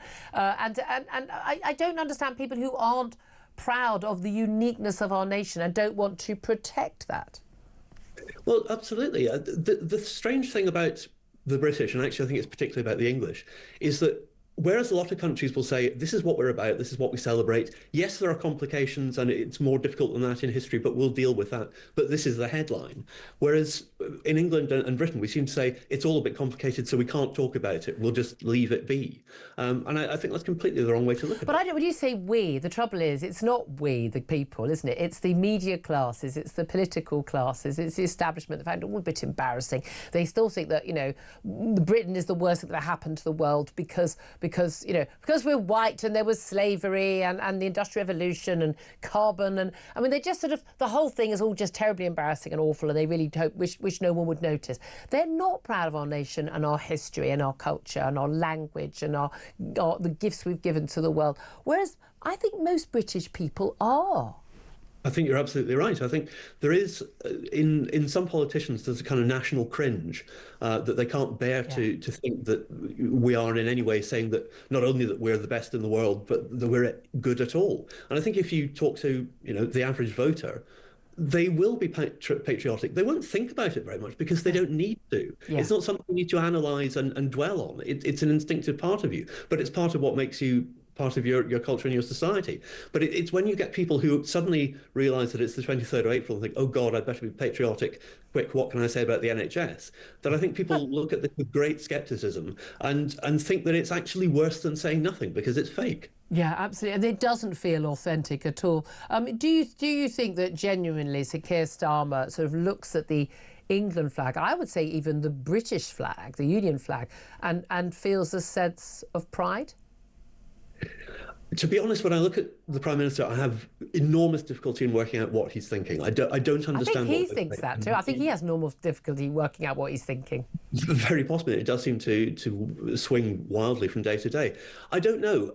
I don't think he has an instinctive wish to say, I am English, I'm proud of being English, and these are some marvellous things about England. I mean, I've never heard him talk about, Magna Carta or Shakespeare or William Wilberforce or, any of these kind of, or the foundation of Parliament, which, for all its faults, we've had Parliament for 800 years and it's done a reasonably good job, and we've been a representative democracy of one kind or another. Well, as Churchill said, it's the worst form of governance apart from all the others. Absolutely. And I don't hear Sir Keir Starmer talking about Churchill very much either, but then he's probably afraid of the fringe contributions you get about that as well. Yeah, indeed. You were a clerk in the House of Commons dealing with MPs of years. Do you think things that's got worse? I mean, there have been times when we've been very patriotic, but then people will say, jingoistic over things like the Falklands. Why shouldn't we have been jingoistic over the Falklands and protecting British people and an island state being invaded by a foreign force? I mean, yeah, that would be a point when you would do that. But do you think the average MP really gets and is in touch with how the average Brit feels about this? I think there is an increasing sense of dislocation because a lot of MPs now increasingly are coming from a slightly insulated, university educated, working in politics, going straight into Parliament class. That I do think there is a sense of isolation and disconnect. But I think there's also a sense of institutions being bad, history being bad, anything old being bad, and novelty being praised as the great god. And I think that's very, very difficult for any nation which wants to have any self-respect. Fascinating to talk to you. Thank you so much for joining us, historian and writer Elliot Wilson. Claire Pissell, talking a lot about Labour. You know, this is it's clearly inauthentic and a play for votes, for reform threatening them in those red wall seats. We know a lot of Labour MPs are rather worried, you know, with those council votes next week. But is there a problem also in the Tories with this? Not as bad. No, I was going to say not as bad. I think there probably is a little bit of hesitation amongst some members of the party that they don't want to offend anybody. But by doing that, I think you offend everybody. But that's like, we had a call a little bit earlier talking about her school, kids' primary school, and celebrating George Day and things. And there'll be lots of schools or local councils that say, oh, well, we don't mark these events because we don't want to offend anybody, we don't want to be inclusive. And yet they'll do, like, you know, Happy Eid Day or whatever. Or Refugee Week. Yeah, I mean, and you just sort of think, but who is it offending? And anyway, if you live in a country, if I lived in if I lived in France, I wouldn't be offended by Bastille Day. That would be weird. Don't live in France if that offends you. But surely you need to learn about these things. You need to learn about your own country, your own culture, and it isn't about offending people. It's just about actually learning. Which is why bonfire night is more important than Halloween. Love a bit of bonfire night. No, I mean, I love both, but it's more important because it's actually about our history. I was going to say there is a historic connection, whereas Halloween is not a historic connection. It's much more spiritual. But you've got to. Halloween's just an import from America because of Hollywood movies. We all thought, let's get. Let's try to be nice. Let's get dressed up and have some free chocolate. I mean, what's not to like? 11:40. As I say, if it's a festival that involves chocolate or fireworks, I'm in. 11:46 is the time. Coming up next, we're going to talk to the author of Green Tyranny, Rupert Darwell, about yet another major policy U-turn from our good friend of the show, Ed Miliband. This time, it turns out it's not a good idea for GB Energy. We still don't know what GB Energy does, by the way, but this creation of the Labour Party. It's not a good idea that they buy solar panels from factories where they basically are made by Chinese slave labour. Who knew that would be a policy that Ed Miliband would fight against? But he did. That's up next. This is Talk.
Themselves in the same position that I've been in since I'm 74 now. I was born in London as a child, a very small child, and kids were on the streets in those days, you know, because there were not so many cars and all the rest of it. the racism I received, even as a small child, the television, the N-word was not was being used on television until the 1960s.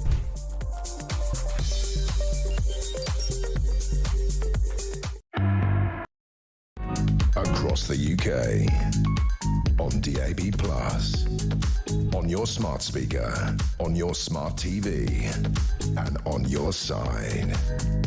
This is Talk. This is Talk with me, Julia Hartley-Brewer. 11:50 is the time. Claire Pearson also still with us. And let's talk about yet another major U-turn from our good friend, Mr. Ed Miliband. Such a friend of the show, always welcome on, never comes on. Ed, why not? Oh, I'm sorry. I'd ask you questions involving facts. You'd probably not enjoy it. Well, the fact of the matter being that an awful lot of the solar panels that we import to this country are made in basically slave labour camps by Uyghur people in the Xinjiang province of China. Well, apparently, Ed Miliband didn't really have such an issue with that. Well, bit of an outcry. He's been forced into yet another U-turn. Let's talk about this with the author of the brilliant book, Green Tyranny. That's Rupert Darwell. Very good morning to you, Rupert.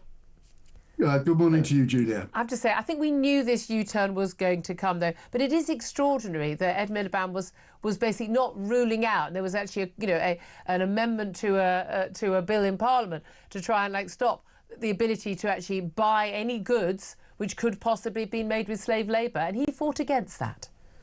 It's a very, very interesting development. It says a lot about his weakness inside the Labour Party, actually. I have to say I'm quite surprised about it, because within the last month, I think he was in Beijing meeting the commissars of the Chinese Communist Party and talking about net zero. And so he's definitely been forced. This is a major development.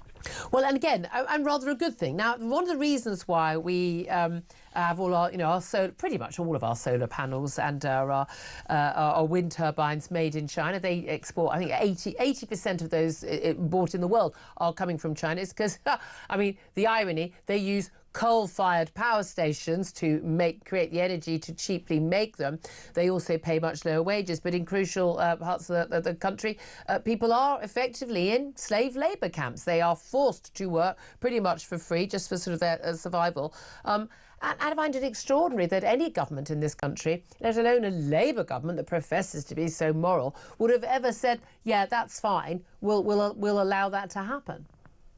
Yeah, it's also, as you point out, it's not just the slave labour that China consumes 50% of the world's coal. Yeah. And what's interesting, the Labour government and Ed Miliband were on notice about this, because when Germany first went for solar in the early 2000s, and Germany was promised a big solar industry, it turned out it was actually the Chinese who scooped up the solar PV sector. Yeah, absolutely. And again, so much the reliance on moving to solar and wind power will actually mean more reliance on China, which have had this Belt and Road policy for decades now, where they've basically been buying up all the vital minerals, the rare earth minerals and ores that are needed for this. And again, often, and for the batteries and the like, we're going to be totally beholden to China on this. So no wonder he was quite literally kowtowing to them. But it does have issues for the rest of us. Yes, it certainly does. And the other thing to point out is actually Britain is virtually the worst country in the world to have solar power. We're looking out the window now, I know. Far north. We're on the edge of the Atlantic, where we get these westerlies blowing in a lot of cloud cover. It's completely insane having solar in this country. Yeah, this is something you and I and everyone else who can see and hear would have known for a long time, but he's still pushing on through. I've been saying for quite some time, I don't think that Ed Miliband survives this whole Parliament. I think possibly not even the next reshuffle. He's been so undermined. Every policy supposedly for growth, Heathrow expansion, everything he is opposed to. I simply can't see that he survives with any... not that he has any, but any integrity. But what's also interesting is how international organisations are now calling out some of these net zero policies. They do it with a wink. They don't say it explicitly because they're all still signed up to the madness officially. But we've had this report from the International Monetary Fund as the Chancellor, Rachel Reeves, attends a big summit over in the States, and basically saying that, downgrading the economic forecast for the world, a lot of that is down to the Trump tariffs, but also crucially downgrading downgrading the predictions for our economy in the UK down by 0.5% to just 1.1%, which is virtually flatlining to all intents and purposes. But very crucially, in answer to questions about whether this was down to the Trump tariff war and general economy of the world, the chief economist at the IMF saying that no, this was down to domestic factors like surging utility bills and higher government borrowing costs. Now, I would have thought also down to things like, £25 billion extra taxes in terms of national insurance costs for employers. But interesting, when he talks about surging utility bills, that's code for we have very expensive energy in this country, and that's because of net zero. That is absolutely right. We have some of the highest electricity costs in the world, and particularly for industrial consumers, they're extremely high. Whereas in Germany, consumers' households actually subsidise industrial users. We don't have that. We do it the other way round here, almost, don't we? We do it the other way round, and we are basically destroying any energy-intensive manufacturing, the steel industry, which we know about in this country. Yeah. So at last, the IMF is seeing sense. The IMF has been in hock to the green to the private industrial complex for a decade or more. So this again is a very significant development. Again, it's a significant development, but will it actually change anything? We are not going to get out of our economic woes and get growth while we still have net zero policies. A lot of people, I think, were looking at their energy bills, were quite hopeful when Labour said they were going to get in. They were signed up to as many mad net zero policies as the Conservative government was. I mean, give or take a couple of years on some EV rules, but they were going to create this organisation, this body called GB Energy. And I think an awful lot of people who didn't bother reading the small print were under the illusion that this was going to be some sort of nationalised energy company that would be able to provide us with cheap energy. But I still can't quite work out, what does GB Energy actually do? Yeah, well, I think Ed Miliband's been trying to work that out. It's been going to put on solar panels, those slave manufactured solar panels on hospital roofs and school roofs. I think there is actually a role for GB Energy, but it's not one that the humiliated Ed Miliband, because that's what's happening. He's being richly humiliated by the Labour Party now, and that is, if you remember, the Conservative government powered past coal, so we basically shut down 20 gigawatts of coal-fired power, and we replaced it with wind. And actually, we need new coal and gas-fired power stations. And because Labour and actually the Conservatives have made that uninvestable, that would be a role for GB Energy to keep the lights on, push bills down. Yeah, I mean, keeping the lights on, that would be a priority normally. I do find interesting, though, how many people will go for Ed Miliband on this. At the end of the day, he was appointed by Keir Starmer, and Keir Starmer is certainly on paper, and again, who knows, because he doesn't know what a woman is some days and sometimes he does, so we don't know what he thinks about anything in reality, and he clearly doesn't base his thoughts on and opinions on facts. But at the end of the day, he appointed Ed Miliband to the job and is fully signed up to a manifesto that pushes net zero at the expense of basically the economy. So, at the end of the day, this comes down to Keir Starmer and what happens, in his office, not what happens in Ed Miliband's. Yeah, I think there's a bigger issue here as well, which is the Climate Change 2008, which was actually pushed through the House of Commons by Ed Miliband, with I think only 5 MPs voted against it. So it had massive... And until that was when he was leader, yeah. Until you get rid of Section 2 of repeal Section 2 of the Climate Change Act, which has the net zero target, it was 60%, it came down to 80%, it's now 100%. Yeah. Till you get rid of Section 2, we will not be off the net zero treadmill. And so we can have these talks about, well, Ed Miliband's until Parliament, until the House of Commons raises its game and repeals Section 2 of the Climate Change Act, we are heading for... Yeah. And maybe this time MPs could find out what it all means and what it will all cost, and they could actually do a cost-benefit analysis and they could discuss it properly. Maybe that would help. I don't know. Rupert Dahl, always good to talk to you, author of Green Tyranny. Claire Pissell, of course, we all mock and laugh at Ed Miliband for this, but the Prime Minister supports all this, and your party still does. I mean, Kemi Badenoch said she's moving away from net zero, but she hasn't dropped the policy. No, she hasn't, and it's one of the policies I really, really want her to drop immediately, and I think that would... bolster support for the Conservative Party no end. I mean, Because again, has it's been it's a key plank of Reform UK, and they're doing very well on this. They've been very clear. Are. Word go, this was mad. Yeah. And that's why they're doing so well, because they come out with a straight answer, whereas I think Kemi is now leaning towards it. She is getting better. I mean, the Labour unions, it's interesting, they're very much opposed to net zero because they know it costs jobs, because you can't keep manufacturing going, because we've seen what's happening in Germany. Anyway, coming up to midday, we're going to be talking to Sharon Davies about, where we are on the trans issue. We're going to be taking PMQs live, though, because pretty sure that Kemi Badenoch's going to be going for Keir Starmer on that issue. We'll get Sharon Davies' response to that. You don't want to miss it. Stay tuned. This is Talk. We are the home of common sense.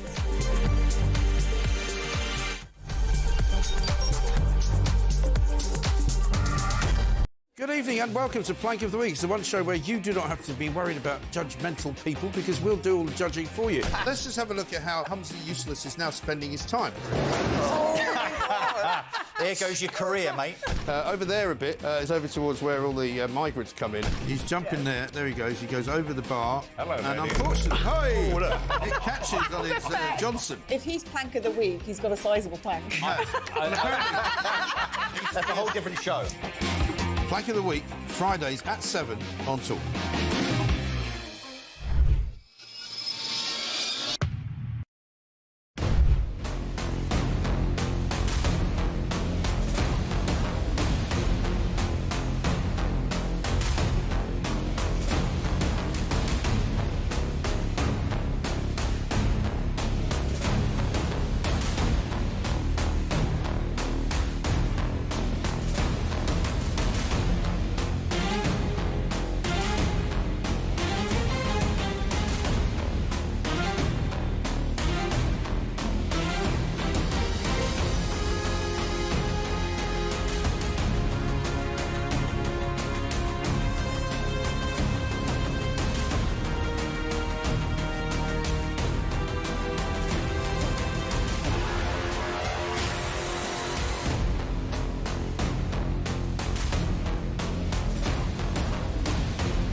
Across the UK, on DAB+, on your smart speaker, on your smart TV, and on your side. This is Talk.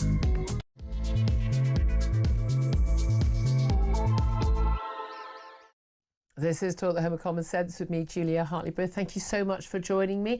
Whether you're listening on DAB+ radio, on your smart speaker, watching on YouTube, or your connected device, great to have your company. Any moment now, we're going to be going live to PMQs. I want to hear the exchanges live between Kemi Badenoch and Keir Starmer. Of course, Kemi Badenoch, the Tory leader, has 6 questions. We're expecting, I would think, at least half of those are going to be on when he did decide what a woman was and whether or not a trans woman was a woman in the wake of that final 6-day wait yesterday for the Prime Minister to actually accept the Supreme Court ruling last week that actually a woman is defined by her biology and not by a piece of paper or a man held by a man who claims he is a woman. Kemi Badenoch came out fighting yesterday in the House of Commons in response to a statement from the government on that, and she has called on Keir Starmer to apologise to women who lost their jobs, who were harassed, who faced immense abuse.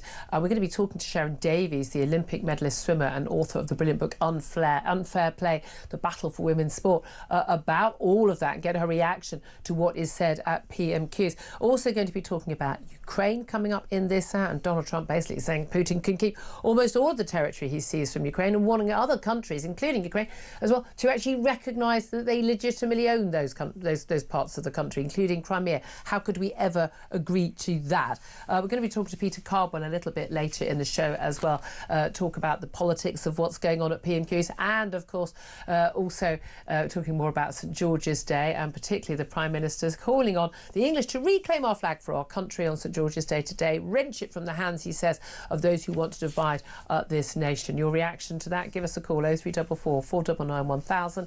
Text the word TALK in your message to 87222. You can send us a message on X at Talk TV as well. Calls are charged at the national rate. Text cost 1, standard network rate message. Just like to point out that Claire Pearson is also here. We're going to come to you as well. But Keir Starmer has already wished the House happy St George's Day, which I think is going to be very, very interesting. We are going to be hearing from Kemi Badenoch. There's always a couple of questions from backbench MPs first, aren't there, Claire? Yeah. You've watched this many a time as a former special advisor in government.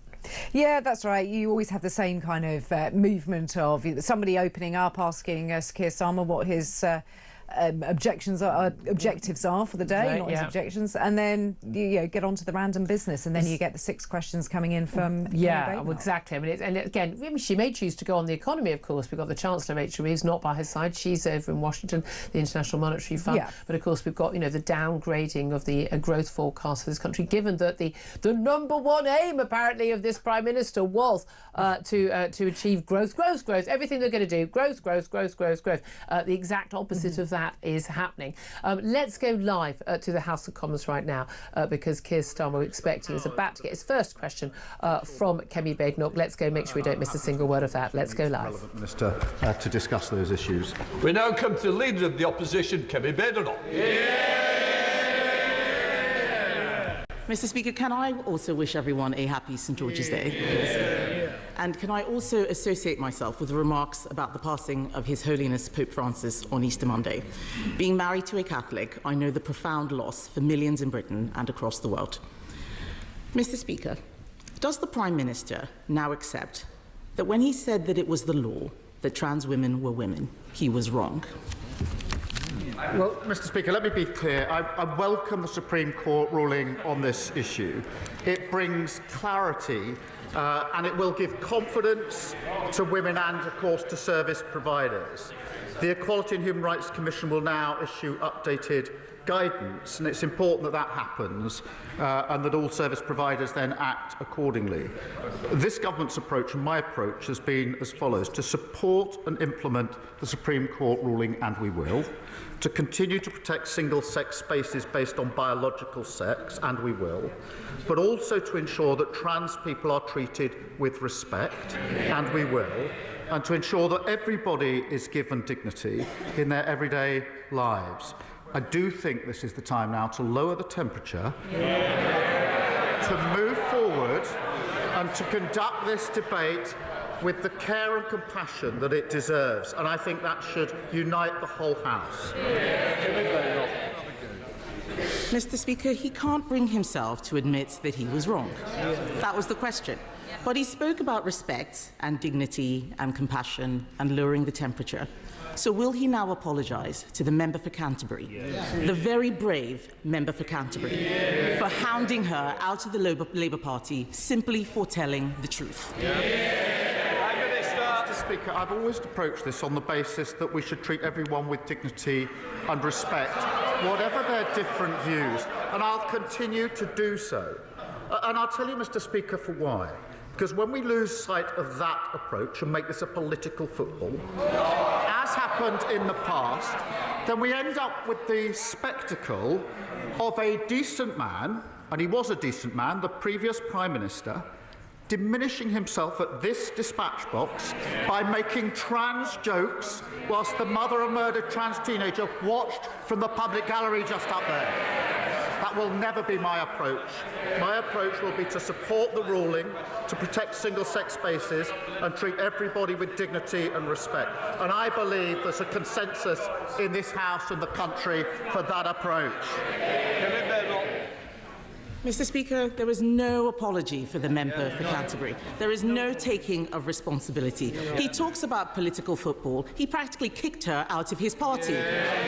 Constructive dismissal constructive dismissal. He talks about my predecessor. What about the abuse I faced from his MPs calling me a transphobe for supporting what the Supreme Court has now clarified in his words? And where was he? He hid for 6 days without commenting on the Supreme Court judgment. Why did it take him so long to respond? Isn't it because he was scared? Yes. Minister. Mr. Speaker, the only fiction here is the idea she delivered anything in office. She held the post of Minister for Women and Equalities for 2 years, and she did precisely nothing. She provided no clarity on the law, did nothing to improve women's lives, which got materially worse under her watch.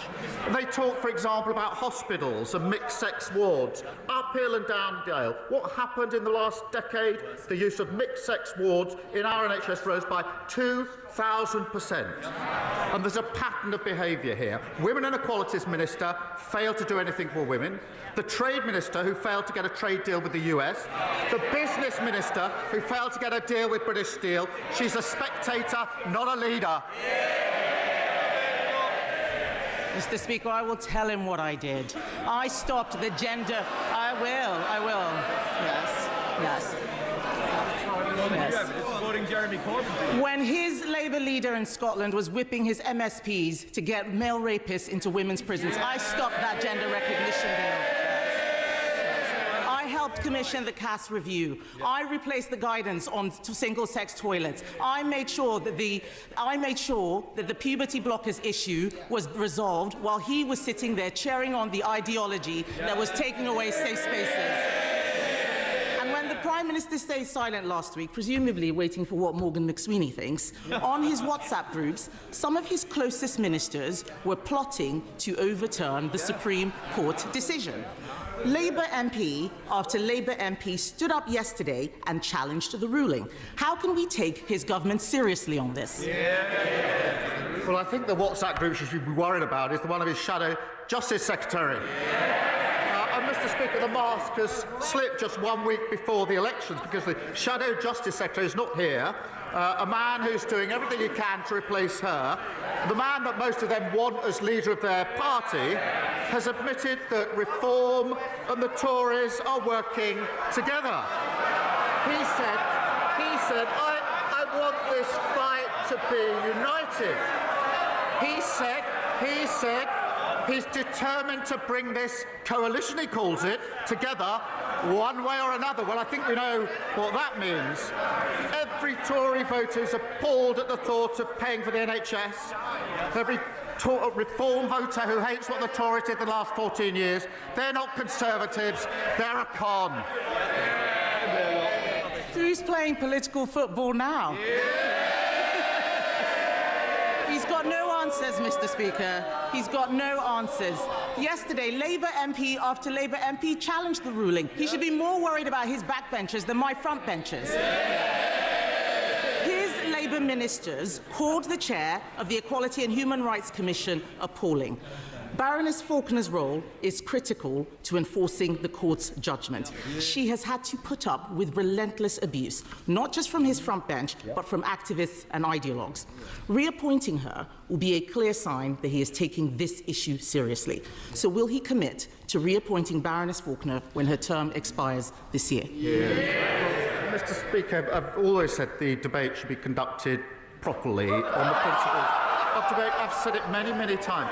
But I would remind the Leader of the Opposition that when they were in government, violence against women and girls reached record highs, rape prosecutions fell to record lows, and millions of women were left stuck on NHS waiting lists, unable to get the health care that they needed.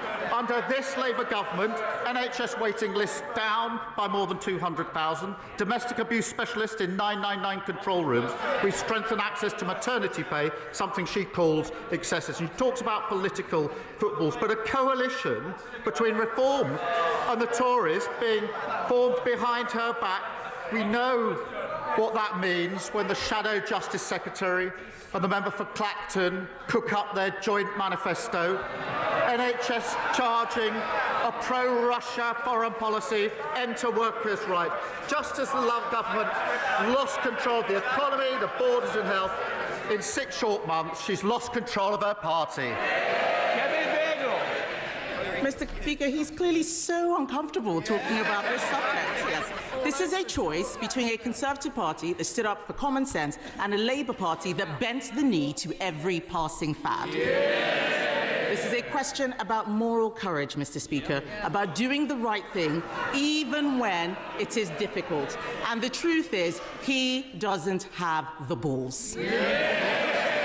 The Prime Minister only tells people what they want to hear.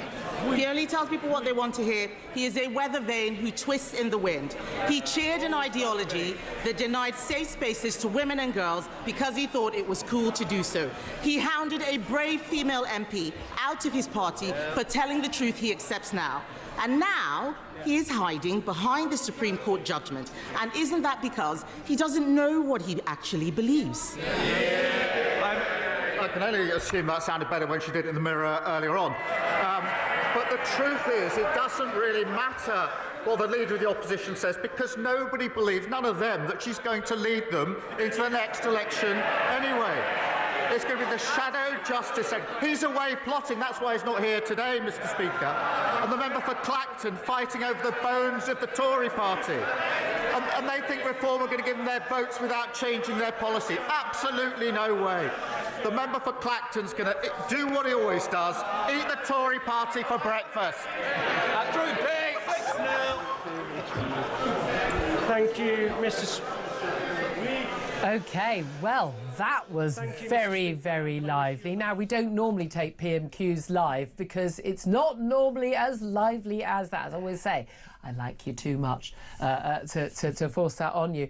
Claire Pearson, just a quick reaction to that. All 6 questions from Kemi Badenoch, all on the came out fighting, very personal, even saying things like he doesn't have the balls, he's a weather vane, defending her record, calling him to apologise for what he said before about what the law is and on what a woman is, but also apologise to his own MP. The MP he was referring to, of course, was now independent Rosie Duffield, spoke to her on the show last week. What do you make of that PMQ's exchange? Well, I think that Kemi Badenoch is better, much, much better, and this is very strong territory for her. But I really wish that she would keep going after him on the point, will you apologise? Yeah. Stick to one line. Stick to one line, because if you ask that 3 times, he refuses to do it. There you go, you've got him on the ropes and he gets really touchy. Yeah, it's very interesting. Yeah, that's about learning that technique at PMQs. Well, look, let's talk to Sharon Davies now. She's the Olympic medalist swimmer. She's author of Unfair Play, The Battle for Women's Sport, and has been a long-standing activist on this issue, just basically fighting for women's girls' rights. Sharon Davies, first of all, lovely to see you. The first time we've spoken since that Supreme Court ruling last week. I imagine that everyone's hangovers have finally subsided that victory. I want to go into that, but just first of all, just your reaction to PMQs and that exchange. Yeah, I mean, very feisty, obviously. I think what was very telling was every time there was a question, his head was down. He wasn't looking at her, right? And that tells you a tremendous amount. The fact that he wouldn't apologise is absolutely huge. I mean, so many people have lost their livelihoods, have lost their jobs. You lost your income. Yes, totally. And for the crime of saying that you don't believe that trans women are women because they're not, which was always the law and has been confirmed as the law. And you lost your livelihood at one point. Yeah, for just basically saying that women were entitled to a category free for males. That was what my stance was. You know, all along, it wasn't anti-anybody. It was pro-fair sport based on science and peer-reviewed studies. And what I find very, very frustrating every single Wednesday, though, is that he doesn't ever answer questions anyway. So whoever is asking... No Prime Minister ever does. It's got to be said. I wish that Kemi Badenoch had asked the question, which actually was suggested by a guest a little bit earlier on the show. OK, you've changed your opinion. You were of the view 2 years ago, you said that trans women are women, Prime Minister, and now you say that you accept the Supreme Court ruling. So that means you believe that trans women are not women. He hasn't said that, but a spokesman for Number 10 made that statement yesterday. Why have you changed your mind? Yeah, that would be really interesting. Well, I don't think you'd answer it, but it'd be good to know why. No, of course. And what I would love to say, actually, is because you and I know, and lots of people that we've been fighting this corner have been speaking to Kemi when she was trying very hard to get things passed, and she was thwarted many, many times by civil servants inside her department. I know for a fact that she was trying so hard to get that Equality Act clarified right before the election. And then the election was called very early and we were all expecting it to happen. And then it became part of the Conservative manifesto. Yeah. But the plan was to get it sorted out before they went into into the election, and she did everything in her power to try and get it done. I remember that. I remember remonstrating with Conservative ministers, both on air and indeed off air, about, but you need to get this through. They wanted to make it a culture war battle and a defining feature of the election. And I was thinking, no, this is too important. This is too important. This is about women's and girls' safety and children. Again, but this is the thing. There's been a lot of talk about, like, oh, this great victory and, and how wonderful it is. And everyone's celebrating. I interviewed, one of the women from For Women Scotland that was behind this court case. And I know that, you do a lot of work with, Sex Matters and Mara Forstater and Helen Joyce and others. And they, they were part of this case at the Supreme Court as well. But I wonder, this feels very similar to the publication of the Cass Review into the outrageous giving of puberty blockers to confused children who believed they were trans at the Tavistock and elsewhere.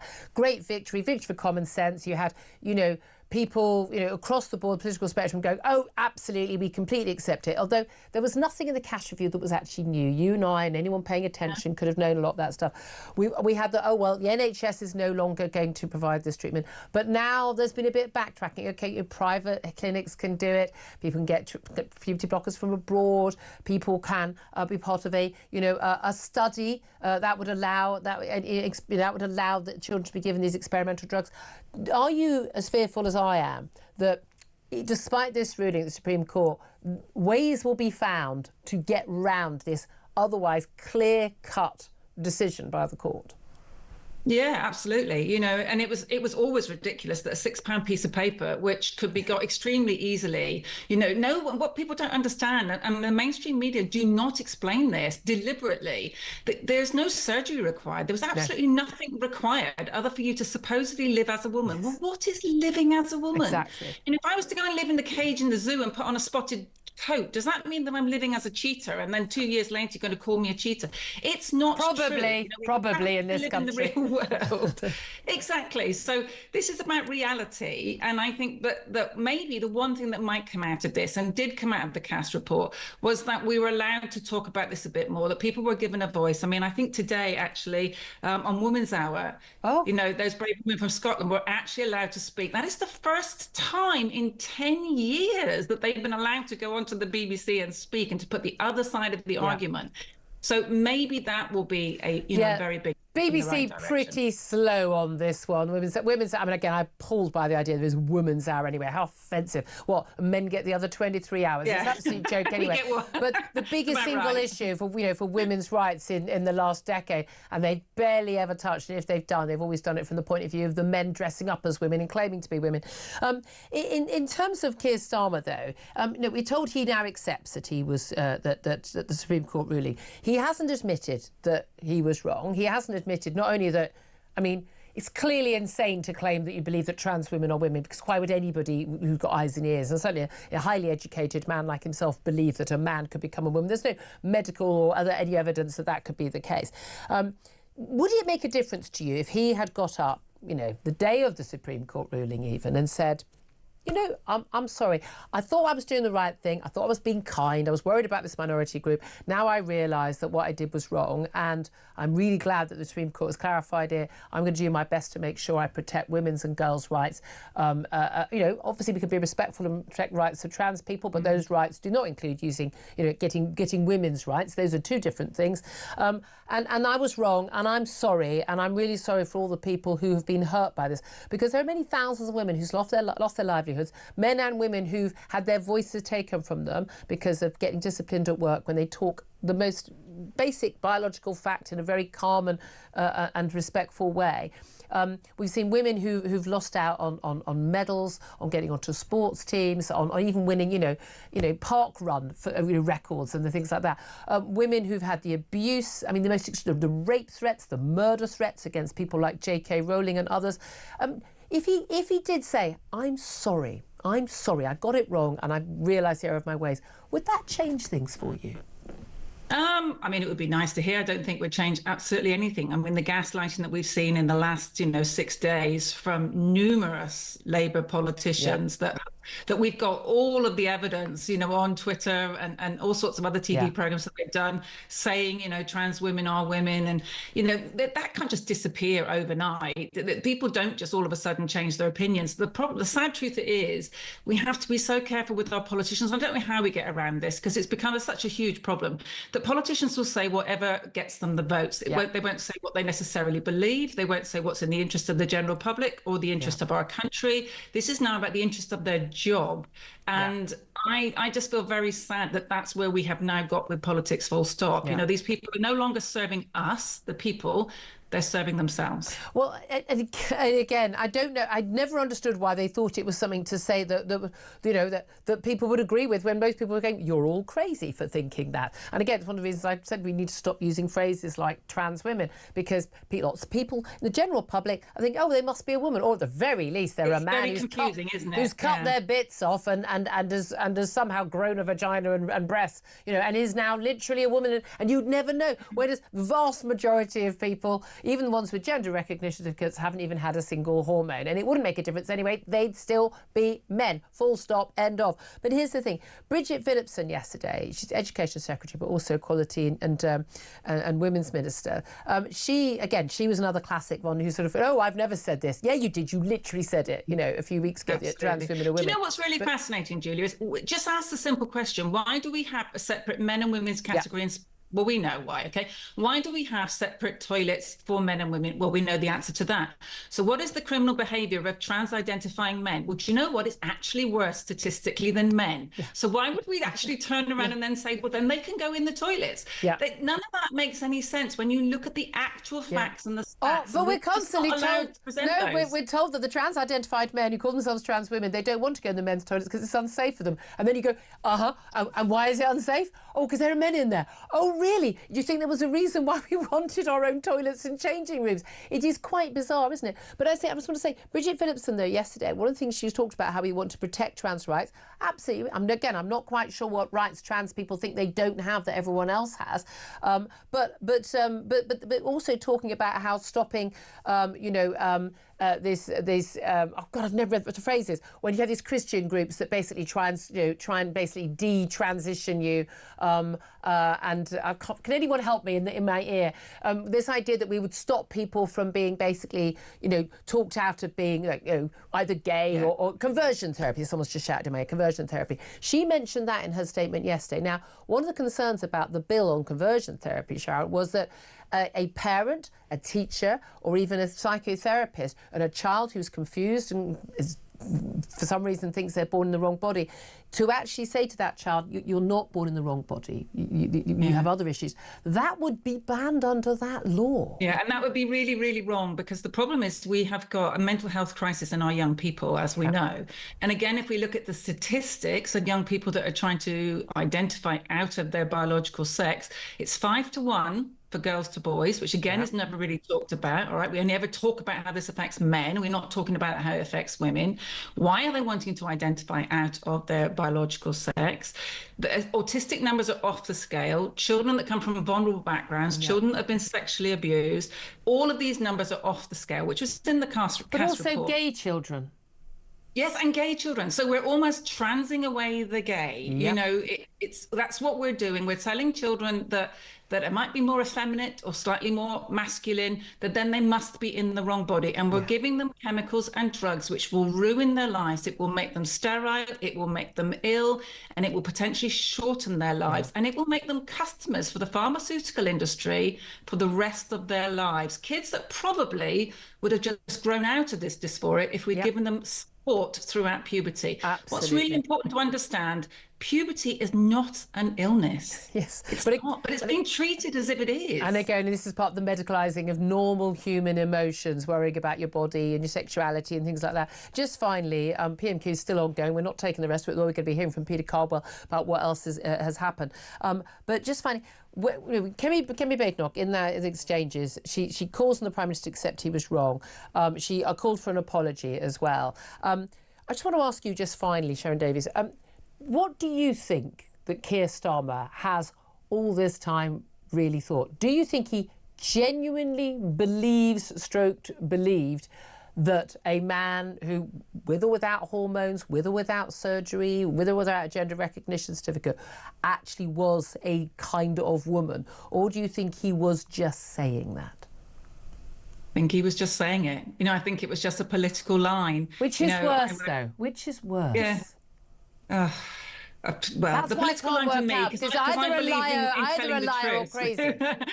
Yeah, I mean, for me, it's just, you know, having the integrity to tell the truth. And I think if you're a public servant of any sort, you should be doing that. You know, you should be trying to tell the truth. And if you've realised you've made a mistake, then you should be extremely humble and say, look, I've made a mistake. And there was nothing humble about the way he was answering those questions today. He was being incredibly defensive. Yeah. I'd love to see the FA, you know, to apologise to some of these young girls who they banned for recognising that they're going to have to play against males on the opposite team, right? I mean, you know, the abuse that women have had through in all sorts of spheres have been absolutely catastrophic. Oh, I mean, and those women that are sitting behind him nodding away whilst he's saying these things, they should be ashamed of themselves. Absolutely. Can I just say, lawyer up, everybody. This is going to be a very expensive and rocky road. Sharon Davies, you're still one of my heroes. We love you. Thank you very much indeed for joining us. 12:29 is the time. Let's take a break. This is Talk.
Themselves in the same position that I've been in since I'm 74 now. I was born in London as a child, a very small child. Kids were on the streets in those days, you know, because there were not so many cars and all the rest of it. The racism I received, even as a small child, the television, you know, the N word was not was being used on television until the 1960s.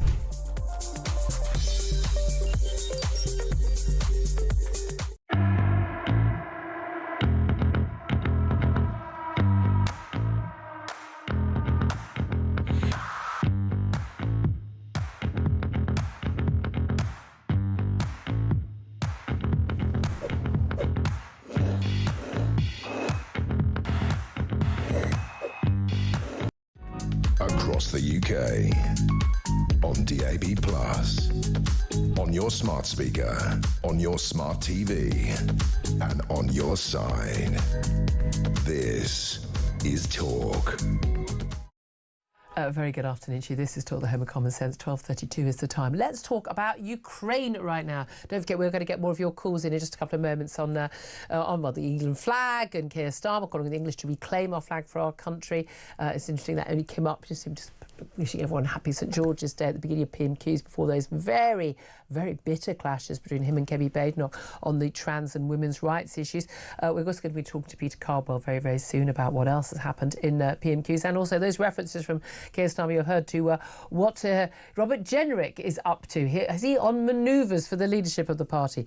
We'll talk more about that. Right now, though, let's talk about Ukraine. Edward Lucas is a columnist at The Times and a security specialist and joins us now. Very good afternoon to you, Edward.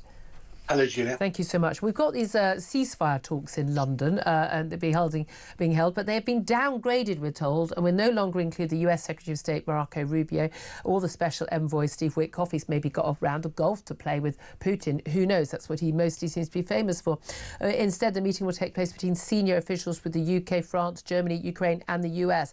And the UK Foreign Secretary David Lammy is hosting a bilateral meeting with his Ukrainian counterpart. But a lot of this is about what Trump is proposing in terms of a ceasefire deal, which as far as I can tell isn't a ceasefire deal, it's a mass surrender deal, isn't it? Well, Julia, I wish you were Secretary of State. I don't know whether you've played golf or not. You've put your finger on it, and this isn't a ceasefire, it's a surrender deal. It's where Russia gets basically everything it wants, and Ukraine gets next to nothing. And I think that what's going to happen today is the Ukrainians are going to say this is a bad deal, and their European allies are going to say it's a bad deal. And then the question is, what do the Americans do about that? Yeah. And the big worry is that Trump's basically decided he prefers Putin to his European allies. Yeah. And if he chooses to go down that path, we're going to find things getting very nasty very quickly. I mean, it is absolutely fascinating how, he's made such a big play of this, Trump, in the election and others. Look, we're spending a load of money. They're not grateful. This is Europe's problem, not my problem. And I'm going to get peace straight away. And he's basically, handed the ball into the court of Vladimir Putin, who was just playing. I mean, he's literally just playing him like a puppet. But here's the thing. I've always wondered whether actually we just need to PR this. We need to get people on Fox News that Donald Trump watches religiously. It's pointing out that he looks weak. He's being laughed at by the world, and he looks like a weak surrenderer. What we call the French the cheese-eating surrender monkeys, a McDonald's-eating surrender monkey when it comes to this, and he looks weak compared to Vladimir Putin, because I think that might get him to sort of wake up to the reality. But they're basically talking about Putin keeping almost all the territory he sees from Ukraine, not just Crimea, but also the regions in the Donbass area region. But also Ukraine and the West recognising Crimea as Russian, not even a de facto, we freeze the fighting here but no further, but recognising Crimea as Russian. That would never be acceptable to the Ukrainian people. It makes one wonder whether Trump's ever read the book called The Art of the Deal. He didn't write it, we know that. We know he didn't write it. I begin to wonder if he ever read it. I mean, it's a very weird negotiation where from the very beginning he's gone in handing over concessions to Russia, which might be things you'd have to give away as part of a deal. Will Ukraine join NATO this year, next year, sometime or never? That's a negotiating chip. Will we accept some kind of Russian de facto control over some Ukrainian territory? Again, might be, but to give all this stuff away at the beginning is bonkers, basically. And I think it's not going to fly. Yeah. So the question really is what happens when this proposal crashes and burns. And that's I think, terra incognita for us. We just don't know. We have no idea how. Well, let's think about what the options are, because I can't see in any way that the European leaders who've stood firm with Zelensky over this and tried to stand up subtly and kindly as they can to Donald Trump, even Macron in the Oval Office, that they would agree to that. I mean, everyone I think is at a point where, if the US pull out, OK, the Europeans can't get their act together quickly enough to sort of actually carry on the fighting without US help. In which case, OK, you go for a ceasefire. But at that point, there has to be no legal recognition that Russia has that territory, just a settling of the lines right now. But crucially, there has to be a security guarantee that is absolutely 100% for the rest of the Ukrainian territory for them to ever be able to agree to that. That is not forthcoming from the US, doesn't appear to be.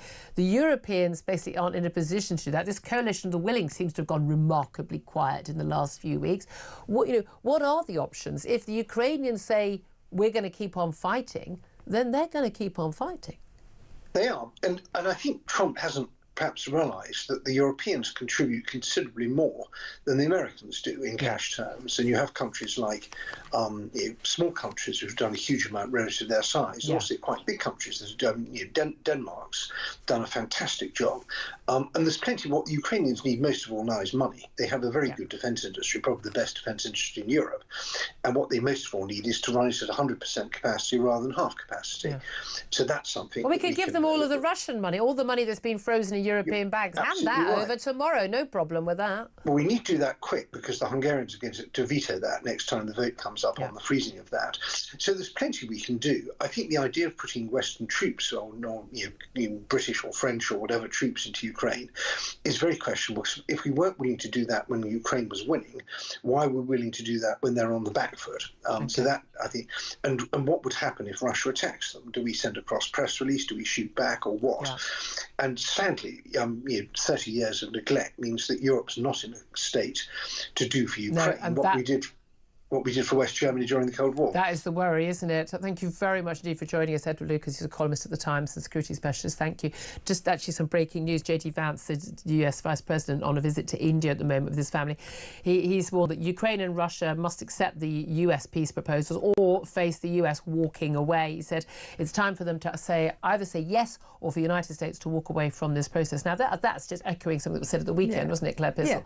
Yeah. That's fine. OK, US, you walk away. But at the end of the day, if you walk away, well, that helps Russia, not Ukraine. At that point, I don't think the Europeans have any choice. They have to step in. Yeah, they do, and they should have been stepping up a long time before this. Absolutely. And I think this has just highlighted how badly prepared they actually were for a war on their borders. Absolutely, again, which Putin said he was going to do. But there we are. 12:39 is the time. We're going to take a quick break. Then we're going to get to your messages coming in about PMQs and about the England flag. After that, we're going to be talking to Peter Cardwell about what more happened at PMQs and what is Robert Jenrick up to.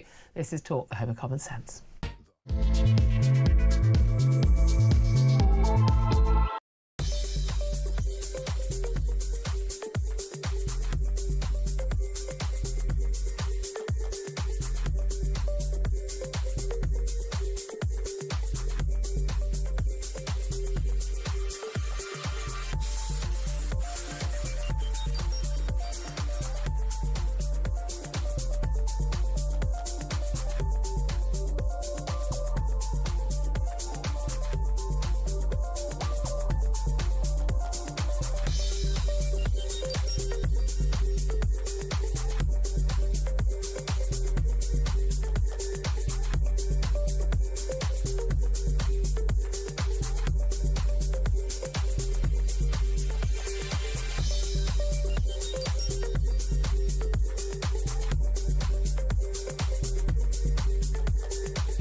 Across the UK, on DAB+, on your smart speaker, on your smart TV, and on your side. This is Talk. Good afternoon to you. This is Talk, the Home of Common Sense. Claire Pissell still with me. I'm Julia Hartley-Brewer. Let's get to your calls coming in thick and fast about St George's Day today and the Prime Minister calling on the English to reclaim our flag for our country, wrench it out of the hands of those who want to divide this nation. Most of you, by the way, on messages on Twitter and on X and indeed phone calls so far, have basically said it's people like Keir Starmer who've divided our nation, mostly. Let's go to Dave, who's in London. Hello, Dave. What do you want to say? Hi, Julia. It just beggars belief. I have my head in my hands day after day these days. But if you think about the two types of groups he's trying to appeal to, one, the people that have already proud of the flag, they will be reacting just about every single caller you've had coming on this morning is reacting and saying, could this guy become any more hypocritical? Yeah. And on the other side of the fence, if he's trying to appeal to people on the other side of the fence, then they'll be saying, no, as far as we're concerned, that flag stands for the Crusades, bigotry, and all that kind of stuff. And therefore, why are you trying to tie us to that flag when we've got plenty of other flags that we like? The Palestinian flag, the trans flag, the EU flag. The EU flag. We've got the flags, and that's the one flag that we don't want. But this whole concept of a never-ending fight for our flag. Yeah. What is he talking? And then he talks about our values, and the values he's got is decency, honour, and fairness. Well, let me give you three more, Mr. Starmer. Sincerity, honesty, and integrity, which is essentially the opposite of hypocrisy, are also English values. And you, Mr. Starmer, couldn't be further away. I know Kemi Badenoch's already had her time, but if I was her, I'd have gone with 5 questions, and I would have said, would the Prime Minister join with us to make sure that all of our police officers who are English in the country now have a Cross of St. George on their uniform? Because don't forget, they tried to get rid of the thin blue line flag. They banned it with the Met Police. Yeah, so I don't think they should. I don't think you should, on official uniforms. I don't think you should have any insignia at all like that, personally. But it would have tested his resolve to get his flag back, and then, or maybe say, in my high street, I've got a trans flag now as a pedestrian crossing.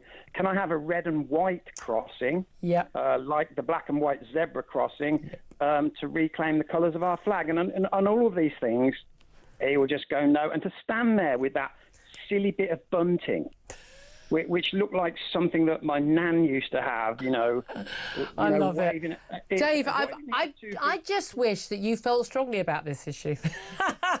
Dave, it's such a great call. Thank you so much. I'm going to have to move on, though, because I just want to squeeze another call in before we have to take another break. Stephen is in Manchester. Stephen, what do you want to say? I would like to say that I'm a passionate Englishman, and I believe that it's vitally important that we have our own representation, our own parliament. Because I mean, people just still roll their eyes at that, but it's okay for the Welsh, for the Irish, for the Scots. No one questions that. Yeah, the Celtic fringe have their established parliaments, and that actually changed the agenda into the distant future where Great Britain's concerned.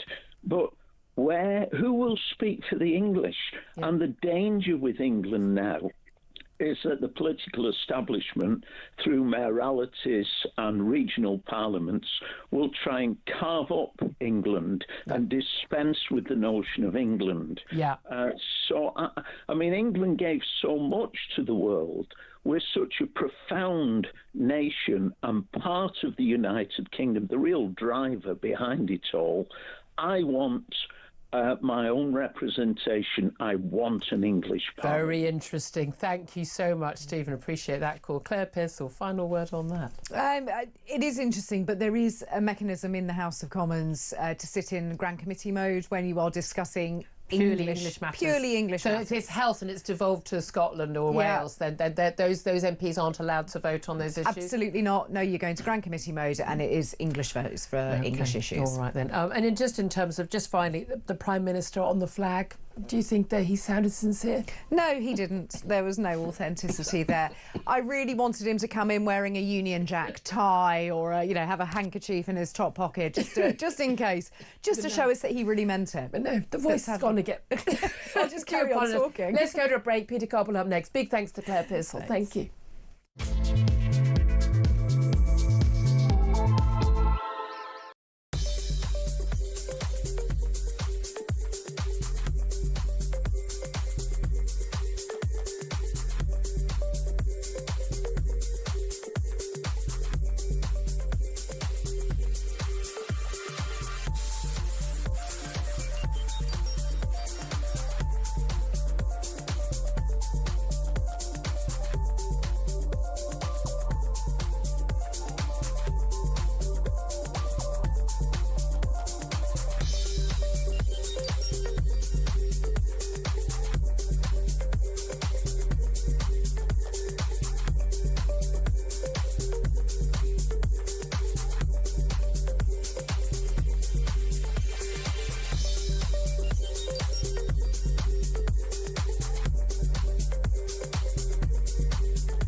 Other than Nigel, there's nothing there.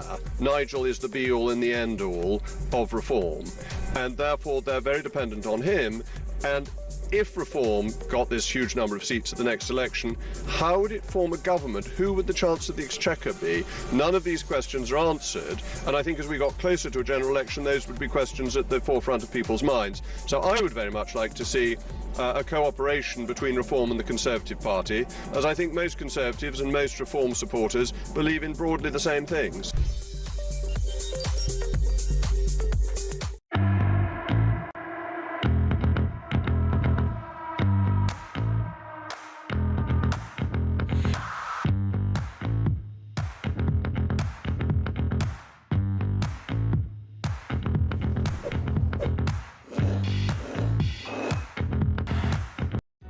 Across the UK, on DAB+, on your smart speaker, on your smart TV, and on your side. This is Talk. Very good afternoon to you. This is Talk, the home of common sense.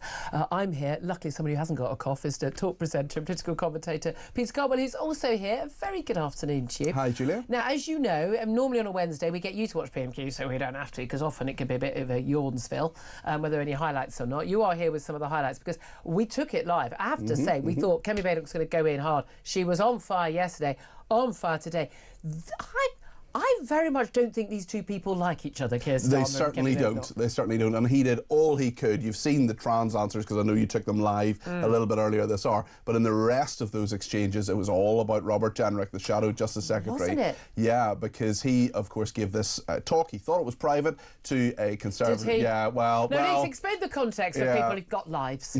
So the University College London has a Conservative association. These are students I'm surprised by that, the London University. So am I. But they asked Robert Jenrick to come along. He spoke to them. He said that he wanted closer ties with Reform, and certainly he wanted some sort of unity in terms of what the election would be. And I want the fight to be united, one way or another. I'm determined to do that, to end and to bring this coalition together and make sure we unite as a nation as well. Basically, don't have Tories and Reform fighting it out, and so then maybe something Labour like, getting in. Maybe something like 2019 with the Brexit Party. Yes, he said, and then you head towards the general election, where the nightmare scenario is that Keir Starmer sails in through the middle as a result of the two parties being disunited. I don't know about you, but I'm not prepared for that to happen. I mean, now again, he keeps making statements that somehow become made public. What a silly mistake to make yet again and again. Yes. But this was very much brought up by the Prime Minister in one exchange. Let's have a little watch and a listen to this exchange. Shadow Justice Secretary is not here, a man who's doing everything he can to replace her. The man that most of them want as leader of their party has admitted that Reform and the Tories are working together. He said, I want this fight to be united. He said he's determined to bring this coalition, he calls it, together one way or another. Well, I think we know what that means. Every Tory voter is appalled at the thought of paying for the NHS. Every Reform voter who hates what the Tories did the last 14 years, they're not Conservatives, they're a con. Who's playing political football now? He's got no answers, Mr. Speaker. He's got no answers. Yesterday, Labour MP after Labour MP challenged the ruling. He should be more worried about his backbenchers than my frontbenchers. Interesting to start with an answer from Keir Yes, Starmer. well, I'm going to do response. that again in the next clip as well, because this kept going and he kept mentioning Nigel Farage. He kept saying that there was... All the questions were about the trans ruling. Yes. Let's say the women's rights ruling, the factual biological ruling from the Supreme Court last week.